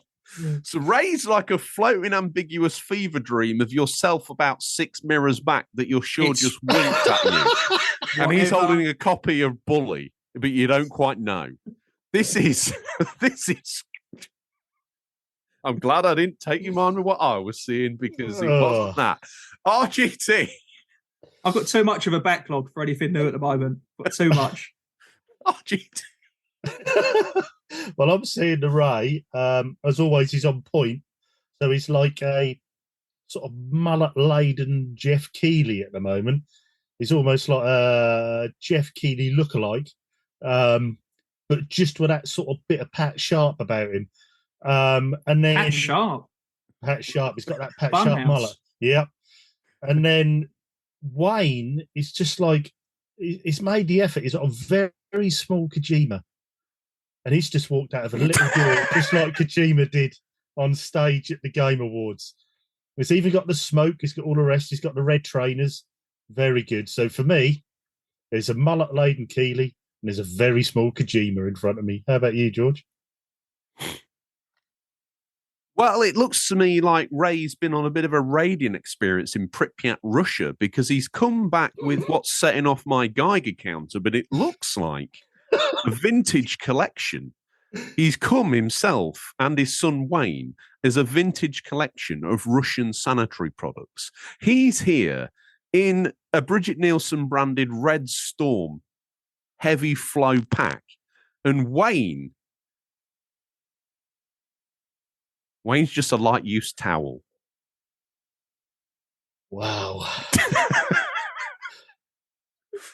That's it. That's all I can say. That's probably good. That is what you're saying. Ray doesn't look that happy, if I'm honest. But No. he's handed me this. It's Stargate Timekeepers on the PC, December 12th. If you didn't think you'd seen enough loose RTS games last week, well, Stargate Timekeepers is a real-time tactics game where you lead a team of specialists through a story-driven campaign set in the Stargate 1 universe. What that means to me, I don't know. It smells like Stargate. It looks like Stargate. It tastes like Red Storm.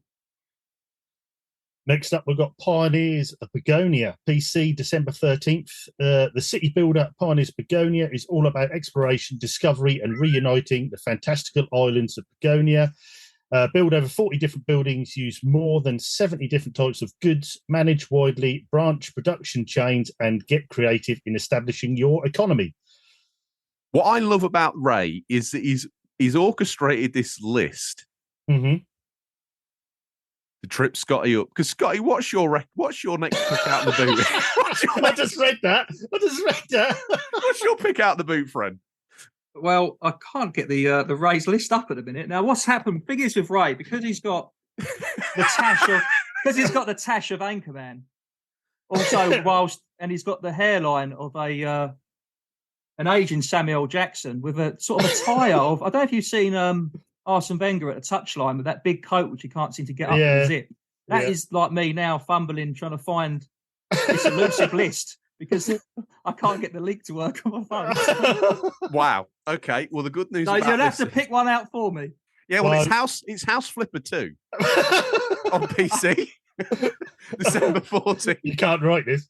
It's time to dust off your hammer. House Flipper is back in a brand new fashion. Buy and renovate rundown houses, or maybe you want to build new ones. Now you can. Start as a rookie flipper and make a fortune by helping out the community of the charming town of Pinnacove. Next up is My Little Blood Cult PC, December 14th. I see what you've done there, Ray. Steady. Embark on a demonic fishing adventure in My Little Blood Cult. Combine skill and with luck to master a unique fishing mechanic and collect demons, creatures, and more to fill out your oddities cabinet and become the most powerful cult. Move on, George, quick.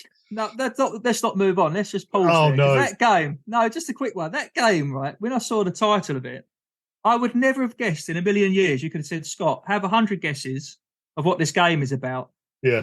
I had no idea it was about fishing. An actual demonic fishing. It's really thrown me off. I want to know. It's a strange. I want to know more. Some of these games that Ray brings us, you probably don't want to know anymore. What have I got here? Thanks, Ray. It's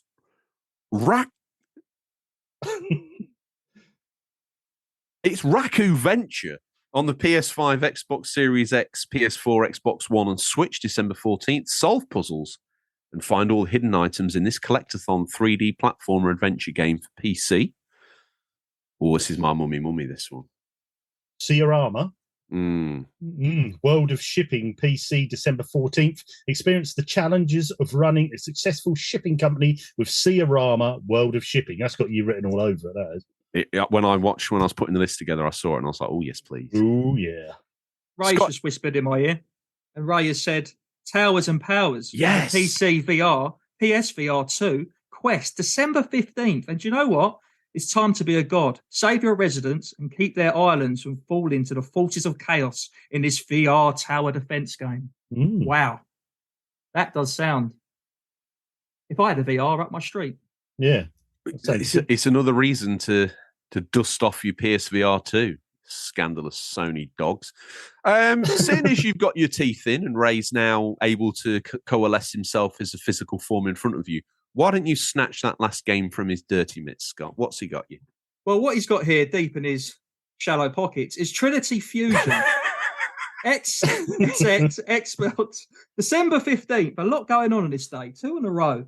Now, the final early access update. Take control of your parallel selves and explore dark explore dark sci-fi worlds / bash. Yep, bash. And shoot your way through this unique roguelike Metrovania, which will turn a few heads in the gaming community, very popular, where the only way to save the multiverse is to end it. Ooh. Rope chop. Tombstone. Done. Before we let Ray slip away,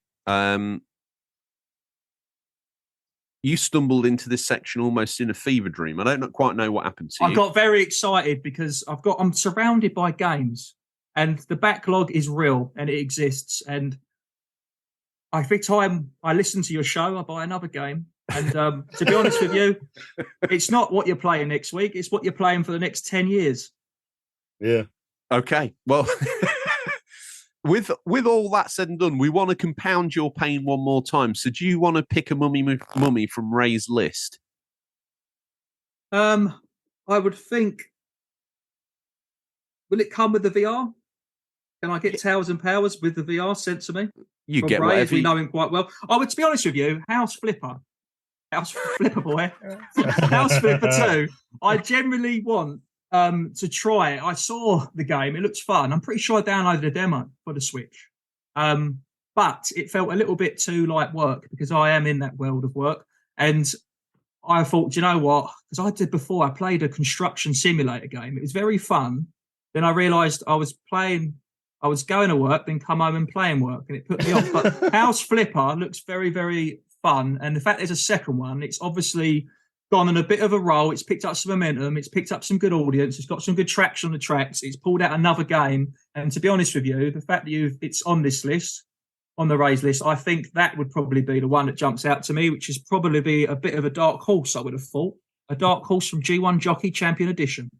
There you go. Black Beauty at midnight. It's the dark horse of the list. It's House Flipper 2. RGT, what are you picking? There's only one I can pick, really, isn't there? That's My Little Blood Cult. So let's do some demonic fishing. Ray's eyebrow just raised. I'm going to take Ciarama World of Shipping. Hopefully that'll see. Yeah. Hopefully that'll see a port to nothing that I own, sadly. Ray's tapping his foot. He's pulling hard on his Lambert. And he's tussling Wayne's hair in a way that says, "Don't you worry, son. I'll get you to the shop before sundown." Before he goes, though, we've got to dive in and pick out a VHS pick.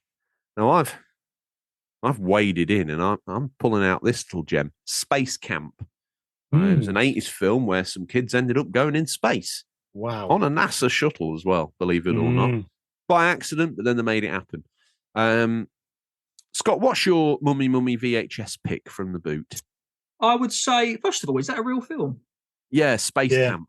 Yeah. I feel like you just made that one up, but okay. I mean, it wouldn't be the first time he's made films up, but that actually is a real film. I'm shocked. And we've killed him. Oh, he's frozen. Ray's frozen him in time. Game. Oh, he's back. Am I back? He's back. Am I He's back? back. You're back. Ray turned you into one of those 6 reflections back in the mirror that you were. I look like a really realistic Five Nights at Freddy's. I'm a little bit scared that you've given him a level of power that I never dared like to imagine him before, because he can misuse his powers, Ray, and I don't want him trapping people in mirrors left, right, and Chelsea. Especially if he's got no reflection. You don't want that. You don't know if he's sneaking up behind you. Maybe that's how he steals people's forms, so he can turn up to us in these different ways. He literally... This is going deep. Right, VHS pick will be. We can get it back on. Why my internet connection is stable. As I am loving Rockstar at the moment, one of my favourite Rockstar games is The Warriors. Now, that film, Warriors, if anyone hasn't seen it, I think it was 1979, is an absolute fantastic film. And when I turned off the Switch last night, you know when you turn your console off and the TV pops on? It was a random movie channel and The Warriors was on. And I sat there for a drink and I watched it for about 10 minutes before going up to bed. And I thought, you know what? That film stands up today. So I would say The Warriors. And some people might not be aware that it was a film. So that's a good one, that one, I think. Which I think the game is a prequel to as well. So you go on the game, you go on the journey on the build-up to the start of the film, which I always found absolutely wonderful. Great game. Even on the PSP, great game to take on the go as The Warriors. It is indeed. What's next? I will go with, as I still haven't seen it yet, it's the new Super Mario Bros. Movie, as we're all things switched today. So I'm going to go with that. So I still haven't seen it yet. So You're such a professional. Well, I just try and keep on track. You know, one of us has got to try and keep the show straight and narrow. Might struggle with that one on VHS, I would have thought. So let me announce the new host of the UCP. It's Scott and RGT coming back next week. You know what? You can take something so far and then you realise that you're at the limit of your skills. And I now recognise this as that moment. We've crossed the Rubicon. The show's bigger than me. It's bigger than anything I could possibly imagine. And therefore, I probably should have nothing to do with it anymore before I ruin its legacy. What do you mean before? No. Right. Now I've adopted a different mindset. As long as I draw breath. I see you in hell. Well, on that note, that rather internal political note, I turn around and all I see on the floor looks like probably about a 3-inch piece of cotton. Don't really know what that's all about, but the only thing left for me to say to you guys is, what are you hoping to play? RGT? No. Guess No manners. No. Okay. His opinions are worth nothing now. Scott, new co-host of the show. What are you hoping to play? I know that I'm going to be playing Red Dead Redemption, but what I'm hoping to play is I want to get on this Super Mario Bros. Wonder online because I want to explore that more. I want to get back to Super Mario RPG because I have got stuck. Now, it's funny that you mentioned Luigi's Mansion earlier that I missed off the list. I did as well very much enjoy that game, but I found myself, even though some people found it quite easy, I completed the game. I loved it. I found myself constantly looking up on YouTube what to do. I'm a man that misses a strategy guide. So Super Mario RPG, within the space of half an hour, I had to look at what to do. It frustrated me. I put the game back down. I went to something else. So I would like to revisit that because it's a great game, and I'm only 5 hours through. So I'll go back to that. I need to get back onto the PS5 with Spider-Man 2. I know it's a Switch episode, but I'm going to show some respect to that console. So I want to carry on playing with that. And to be honest with you, it's endless. The amount of games, George, which I could mention. I've got a lot I want to play. On the backlog, I've got Blasphemous 2 on the Switch that I want to play. There's been an update on the GTA trilogy because there have been some crashes on that. I've got a stack of games downstairs, which I'm trying to think to my mind. It probably is Blasphemous 2. I might have almost caught up, but there's a lot of games I need to play on the Switch. Other than that, it's probably the Spider-Man 2 on the PS5. But I want to play RoboCop as well. I want to try and get to that. And then with retro games, there's just a lot of games I've picked up which are surrounding me around the room. And I do hope to be able to get through the backlog of those because if I don't, then I can't really carry on going out and buying any more games. And there is some really strange, obscure titles. I'm going to give you a sneak peek of one I hope to play this week. I'm going to do my best to say it without my teeth falling out. And it is pronounced Kirikou. Now, I don't know if you can see that box art, cover art there on this game. I can only describe it as a tribal baby on an adventure in an action platformer. And it looks so mysterious, I could not have left it at the gaming market. So I took that home from the convention. So, yeah, there's a lot I need to play. It's You've just given RGT next December 2024's Hidden Gem. It's Kirikou on the PS1. I'm on 2025 now. That's next year's done. I'm just going to keep clip and pasted Scott's reviews each week. Perfect. I want to play Super Punch-Out. So I picked that up recently on the SNES. That looks fresh. However, I'm pretty sure Super Punch-Out is on the online service. It is. I played it on there. So I will probably keep this in the box and play it on there, as this is a Switch-themed episode. Nice. Okay. RGT, I don't know why it's rapidly approaching Christmas, so I feel some sympathy for your plight. What are you hoping to play? I want to just get that final part of Gear Shifters done, that final boss bit. I'm on the very last bit. I want to get that done and wrapped up this week because I've loved that game. And probably even when I finish it, I'll probably play through again. How many hours have you done on it, if you don't mind me asking? to get to that point? I've pretty much only played it this week, so I'd probably say 4 hours, 5 hours, I reckon I've put into it. Then I didn't do because of work commitments, I couldn't do the Vice City stream this week. So week coming, I shall be back on that on Tuesday. Me and Bill. Sorry, everyone, I had him cleaning the UCP Tower toilets. Yeah, so I was up to my arms in marigolds.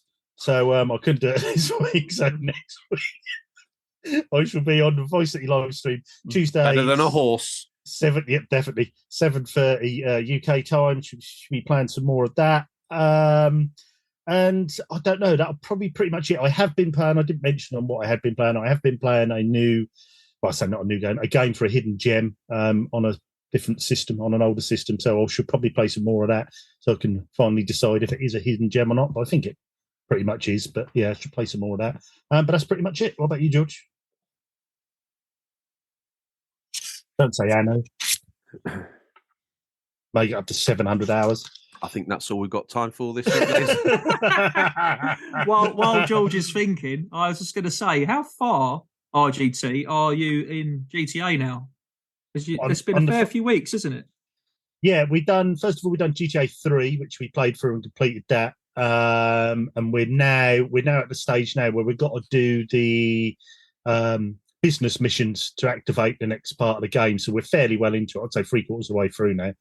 On the Vice City, yeah. So superb. Yeah, well, me and the guy are playing at Bald Border. We're mates for years, and we played through it originally back in the day on the PS2 because we used to be housemates. So this is like a proper nostalgia trip, playing back for it again now. 20 years later. So fantastic. Yeah. What happens as he streams? Does he go to make a cup of tea and then wakes up the next day at work and doesn't know what's gone on, or does he? Yeah, it's a bit like. Well, I tend to make the drinks. I always have to make my special drinks. That's probably why you will wake up and not remember anything. I knew that was coming. Yeah. So when are we next playing Mario Golf, George? To be honest, I haven't been able to sit down since the last round, and I won, so I don't quite know how that works out. But yeah, you certainly won, all right. Let me bore you with some stories about Anno. No, I'm not going to be playing. Well, I say I'm not going to be playing Anno. I'm sure I'll have a quick go on Anno. Wrestling Empire for sure. All this talk of Rockstar and Red Dead and GTA has got me thinking that I want to slip into some San Andreas on the trilogy. Yes. I'm hearing some pretty solid things about that now. Out of all of those 3 games, 3 I got a soft spot for. Vice City I always thought was just okay. San Andreas is where it really hit for me, and the culmination of all the promise in the previous 2 games actually was fulfilled in terms of being able to do stuff outside of the main storyline, i.e. you can almost role play in San Andreas in terms of you could do the gang warfare in the first city and never leave if you wanted to, and you could accumulate quite a lot of wealth that way. There's obviously all the other stuff between there and the end game, which, makes for a really fascinating game. The modern controls make a massive difference to the game. When I first played that back on PS2, obviously, what's it called? That show with Exhibit, where it's like Pimp My Ride. Pimp My Ride. Yeah. Pimp My Ride was at the pinnacle of its powers, and you could take any vehicle. And I used to love taking in like a pickup truck or one of the older cars down to the modification garage and get like neons on it, slam it, give it a body kit, change the interior. I loved clicking the bass boost option, so it kind of went from like boom, boom, boom in the car. I thought that was cool. I'd spend ages doing that, fitting NOS on it, and then be very scared to drive it round because you'd like get someone drive into you. It's like, I hate you. So there's that. I want to carry on with some Red Dead. I really need to submerge myself into that because it does look great on the Switch, to be honest with you. And then I suppose, what else do I want to get stuck into? I've got Batman Arkham. I've got so many. I'm guilty of starting so many different things, and this is not the way Modern George has gamed. He's normally picked a game, sat down, 100%ed it, wiped it off the table, put the next meal down, and gorged into that. There's been so much stuff this year where I've got about 8 meals on the go, and they're all still warm. So, and Anno's one of them. I keep meaning to get back to MLB. I've got a save on the Switch, which I need to upload to the cloud, and then I can carry on playing on PS5, which I think I might do as well, because there's a load of new content on there post-World Series, which is quite exciting. Bought tickets as well to the London return in June of the Phillies and the Mets. So I'm quite excited to get my baseball fix in for that. Hopefully they continue. Is that at the West Ham Stadium? Is it the London Arena? Is that West Ham? Yeah. That Olympic Park. It's great down there. Aside from all the stuff they've got going on, and the position and placement of it, and the parking for the hotel, and all of that good stuff is great. So. Hopefully MLB 24 makes its way onto Switch, probably looking like World Series baseball on the Mega Drive compared to everything else that's out at the moment. In its defense, it's at least equal to the PS3 version, which for many years was described as being almost photorealistic. So I don't really know we've got to complain about. And that probably is it. A pretty solid list. There's an NBA new game that's obviously come out, isn't it? Next 2K. Yeah. It'd be interesting. They've been coming to the Switch, and talk about eShop sales. I don't know if they still do it, but they used to. When the new one come out, it would be 99p, the old one on the eShop. That's something that FIFA would never do. So I used to always pick them up. I don't know as it's 99p, but I have seen them for sort of like, I'm sure like $9.99 on there recently or less. And I was like you, I was tempted because I don't know if they included, I don't know if it was last year or the year before, but I think it was NBA 2K13 where they did a Jordan special that was really actually nicely well done. And then since then, we've had that documentary on Netflix, Save the Last Dance. Save the Last Dance, yeah. Which is great. And on PS5 and Series X, presumably, they have this sort of Michael Jordan section where you kind of live through that a bit. I don't know if that's on the Switch version. If it is, I'll definitely pick that up if I see it in the sale, because I think that kind of, I'm not someone who's so up to speed with the NBA that I know all the latest players or anything, but I do enjoy the game and some of the background stories of it. So I think that would be quite a nice little pickup. Isn't it on the baseball one, though? Is it Showtime or Big Hits? There's one of them's on the Switch, though, isn't it? I'm sure there is. NBA 2K is on the Switch. I think it's got a few iterations on there. They keep the Major League Baseball one. I'm sure MLB, the main MLB game, 23. Showtime or Big Hits? Or MLB The Show. That's it. Yeah. That's what the bigger boys play. That's what the big boys play. That's what the real men play. The real men play that, and they only play as a pitcher through a whole career. None of that hitting the ball with a bat stuff. That's for kids. The real men are up there, starting the flow and the movement of the game as a pitcher. They're up on the mound, doing whatever they do, sinkers, curveballs, all that sort of stuff. I'd like to try it. I would like to give it a go. To be honest, this is a true story. I bought that game. No, I didn't buy it. It initially got given away by PlayStation as one of their games of the month back in the distant past. And I thought, I'll give this a go. And I decided to play as a pitcher, not really knowing. If I'd have gone in as a batter, you only get 3 strikes and then you're out. So you don't really get to learn the flow of the game. But as a pitcher, you get to stand on the mound and watch how the game works. And it taught me very quickly how the game of baseball works, the rules, how you get strikes and how people get on base and score a run. And that's what really then I was like, this is actually a really good game from a tactical point of view. This is great. And it plays out well from the pitcher. You can choose like Otani is in modern MLB where he goes in bat and he pitches either for the full game or a small period. So you can play as both if you want to. But if you want to get into it, the only problem with it being on eShop is it's a little bit pricey. Yeah. Yeah, they can be. But I know what you mean. Like if I watch a baseball game live, like I have done, watch a Yankees game, enjoyed it. But if I try to, I think, I'll carry on watching this. But unlike basketball, I can watch on TV. When I watch baseball on TV, I feel like there's so much off the ball which the camera doesn't pick up. You sort of miss out because obviously there's people moving around. They're trying to, do you know what I mean? The camera is on the pitcher or the batter. But when you're there live, you can see what's going on. Everyone at the bases, itchy feet, ready to move on. And did you go to Boston Red Sox versus New York Yankees at the Olympic Stadium pre-COVID? No, I thought about it because I've got a season ticket for West Ham, so you get the early access. But no, I've been on holiday. I've seen them in just in New York. So do I need to send you my dates and seating positions so you can get a seat next to me for Saturday's first day at the MLB? Baseball friend. I might get there a day before and put a whoopee cushion underneath your chair. How about that? Yeah. Why is everyone at me?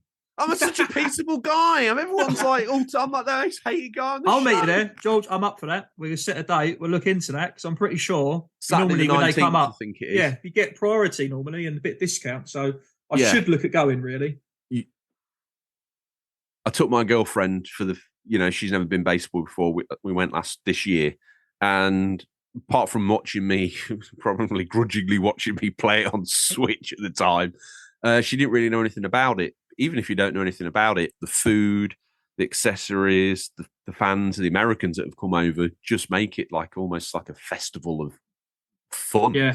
There's no anger. There's loads of beers getting drunk, but no one's getting angsty and throwing them about. There's no animosity between the teams, even though they've got like... There's no home and away fans. It's all mixed as well, isn't it? It is. And even though some of the teams have got like such deep histories going back many, many years, like this year, there was the... No, I've completely shut down from a mental point of view. It's my favourite two teams as well, and I went to the Cubs versus the Cardinals. And it was only recently Cubs. I found out that those two's historic beef dates back to the time when the Chicago River Authority did something different with the way they pumped their sewage, and they pumped the sewage in the water, and then it went all the way downstream to the Cardinals, and that created toilet tactics. Toilet tactics created one of the harshest sort of animosities between two teams, because the Cardinals were sort of furious that their drinking water was getting poisoned by Chicago's effluents. That these two teams have hated each other ever since, but there was none of that vibe going on at the game. That makes sense, though. You've got to think football clubs, rivalry. Oh, why'd you hate that team? Oh, because they're around the corner. Oh, no. In baseball, why'd you hate that team? They flushed their sewage down our river. They did. They literally did. And they hate them for it. Some of the other teams, obviously, Yankees, Red Sox, their history goes deeper, and there's all sorts of like game-related stuff in there. But yeah, some of it, even when they've moved to different locations, like the LA Dodgers were the New York Dodgers, and then they moved to LA, but still that animosity between the teams stays there. So fascinating.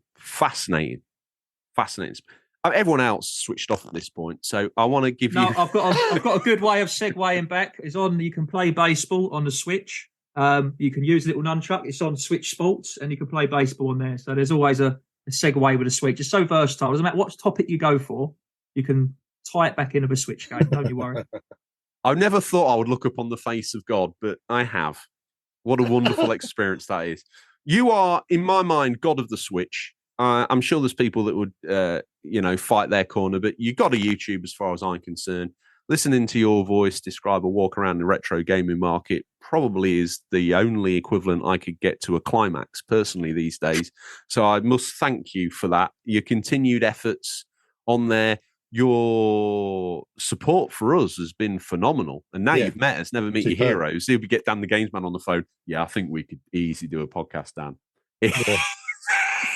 These guys are mental. Especially that George one, he's off with the trolleys. He can't even string a sentence together. And, to be honest with you, it's been an absolute honour, guys. I'm obviously a big fan of the show. I love listening to it on the way to work. I love it when a new episode drops, and you mentioned it in Discord. So listening to all the shows, knowing that at some point I'll be featuring on it was just really exciting for me. So I can't wait to listen back to it, and just thank you for having me on. It's really nice of you guys. I really enjoyed it. So I just glanced at the clock. This show, I don't know how long your commute is, but this show should see you well into next week. I think it's a 3-hour mega show, but it feels like 2 seconds to me. It's flicked by in no time at all, and that normally is the pre-measure of an absolute banger of a show.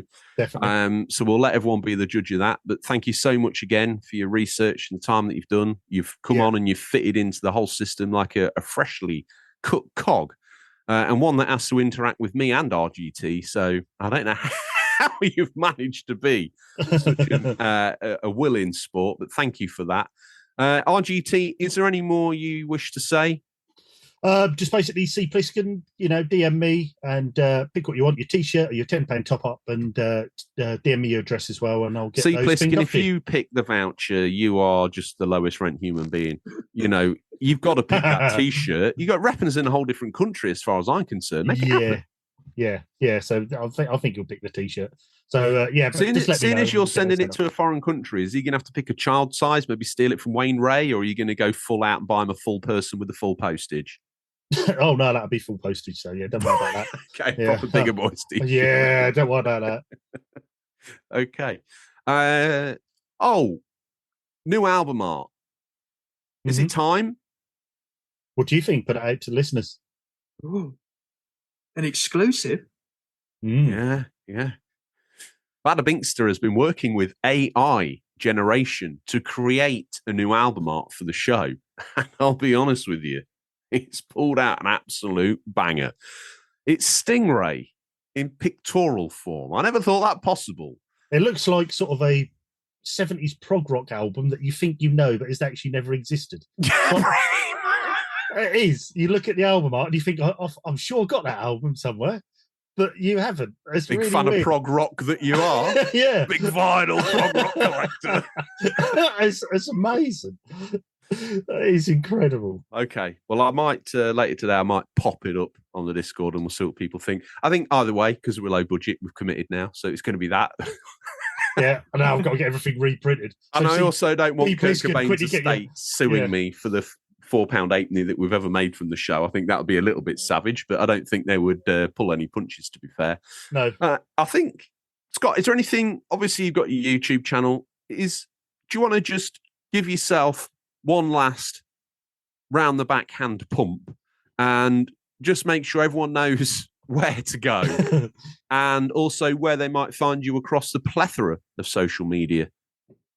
Yeah, so it's Marathon Gaming on YouTube. You could type Marathon Gaming just in Google or in your search bar on YouTube. It will come up. The channel will come up pretty much straight away. If you like Nintendo Switch, if you like retro gaming, if you like shop tours, if you like a bit of comedy and don't take life too seriously and the odd bit of toilet humour, then that is the place to be. I am your man. I am on some other devices. I'll be your lady. I am on Instagram, Facebook, and all that other fun stuff. But yeah, Marathon Game on YouTube. That's the main place to find me. But yeah, reach out, get in touch. Love to hear from the guys. Just steady. Okay, I'll stop. I was going to carry it on, but I'll stop there. No, I was waggling at RGT because you said reach up, and I was like, touching me, touching you. No, we'll leave it there. That's a great place. MySpace has unfortunately closed down. It's no longer available on there. Or LimeWire, you can't download the shows from there. Or Kazaa, it's not on there. Shazam, maybe. We'll add you in the show notes. We'll add Scott's channel and show notes so you can. Thank you very much. You can jump straight on from there, and definitely become a subscriber to Scott, because if you like things Switch and game, and this absolutely fantastic channel. So to be honest, if you put two fingers on your left wrist and feel a slight movement from your pulse, you need to subscribe to Marathon Gaming, because if you're not even alive. Okay, well that brings us to the outro, I feel. Once again, Scott, thank you so much for cheers, Scott. Just spending the time with us. It's been an absolute joy. And like I say, it's been seamless. I've had a blast, and hopefully that makes its way across the audio waves to your ears, just as you want to be coming off at that junction. You don't think it is your junction, but it's your junction. Awesome. That's what we call public service. That's all we have time for this week, listeners. Always thank you for your time. I look forward to the pleasure of speaking to you again next week. Until then, happy gaming. And remember, there's nothing wrong with being given the unofficial controller. It's what you do with it that counts. See you guys. Thank you. Laters. Cheers. Bye. I made a bad, actually. You want to be back up on the roundabout, round down, and it's the next one. I always get confused.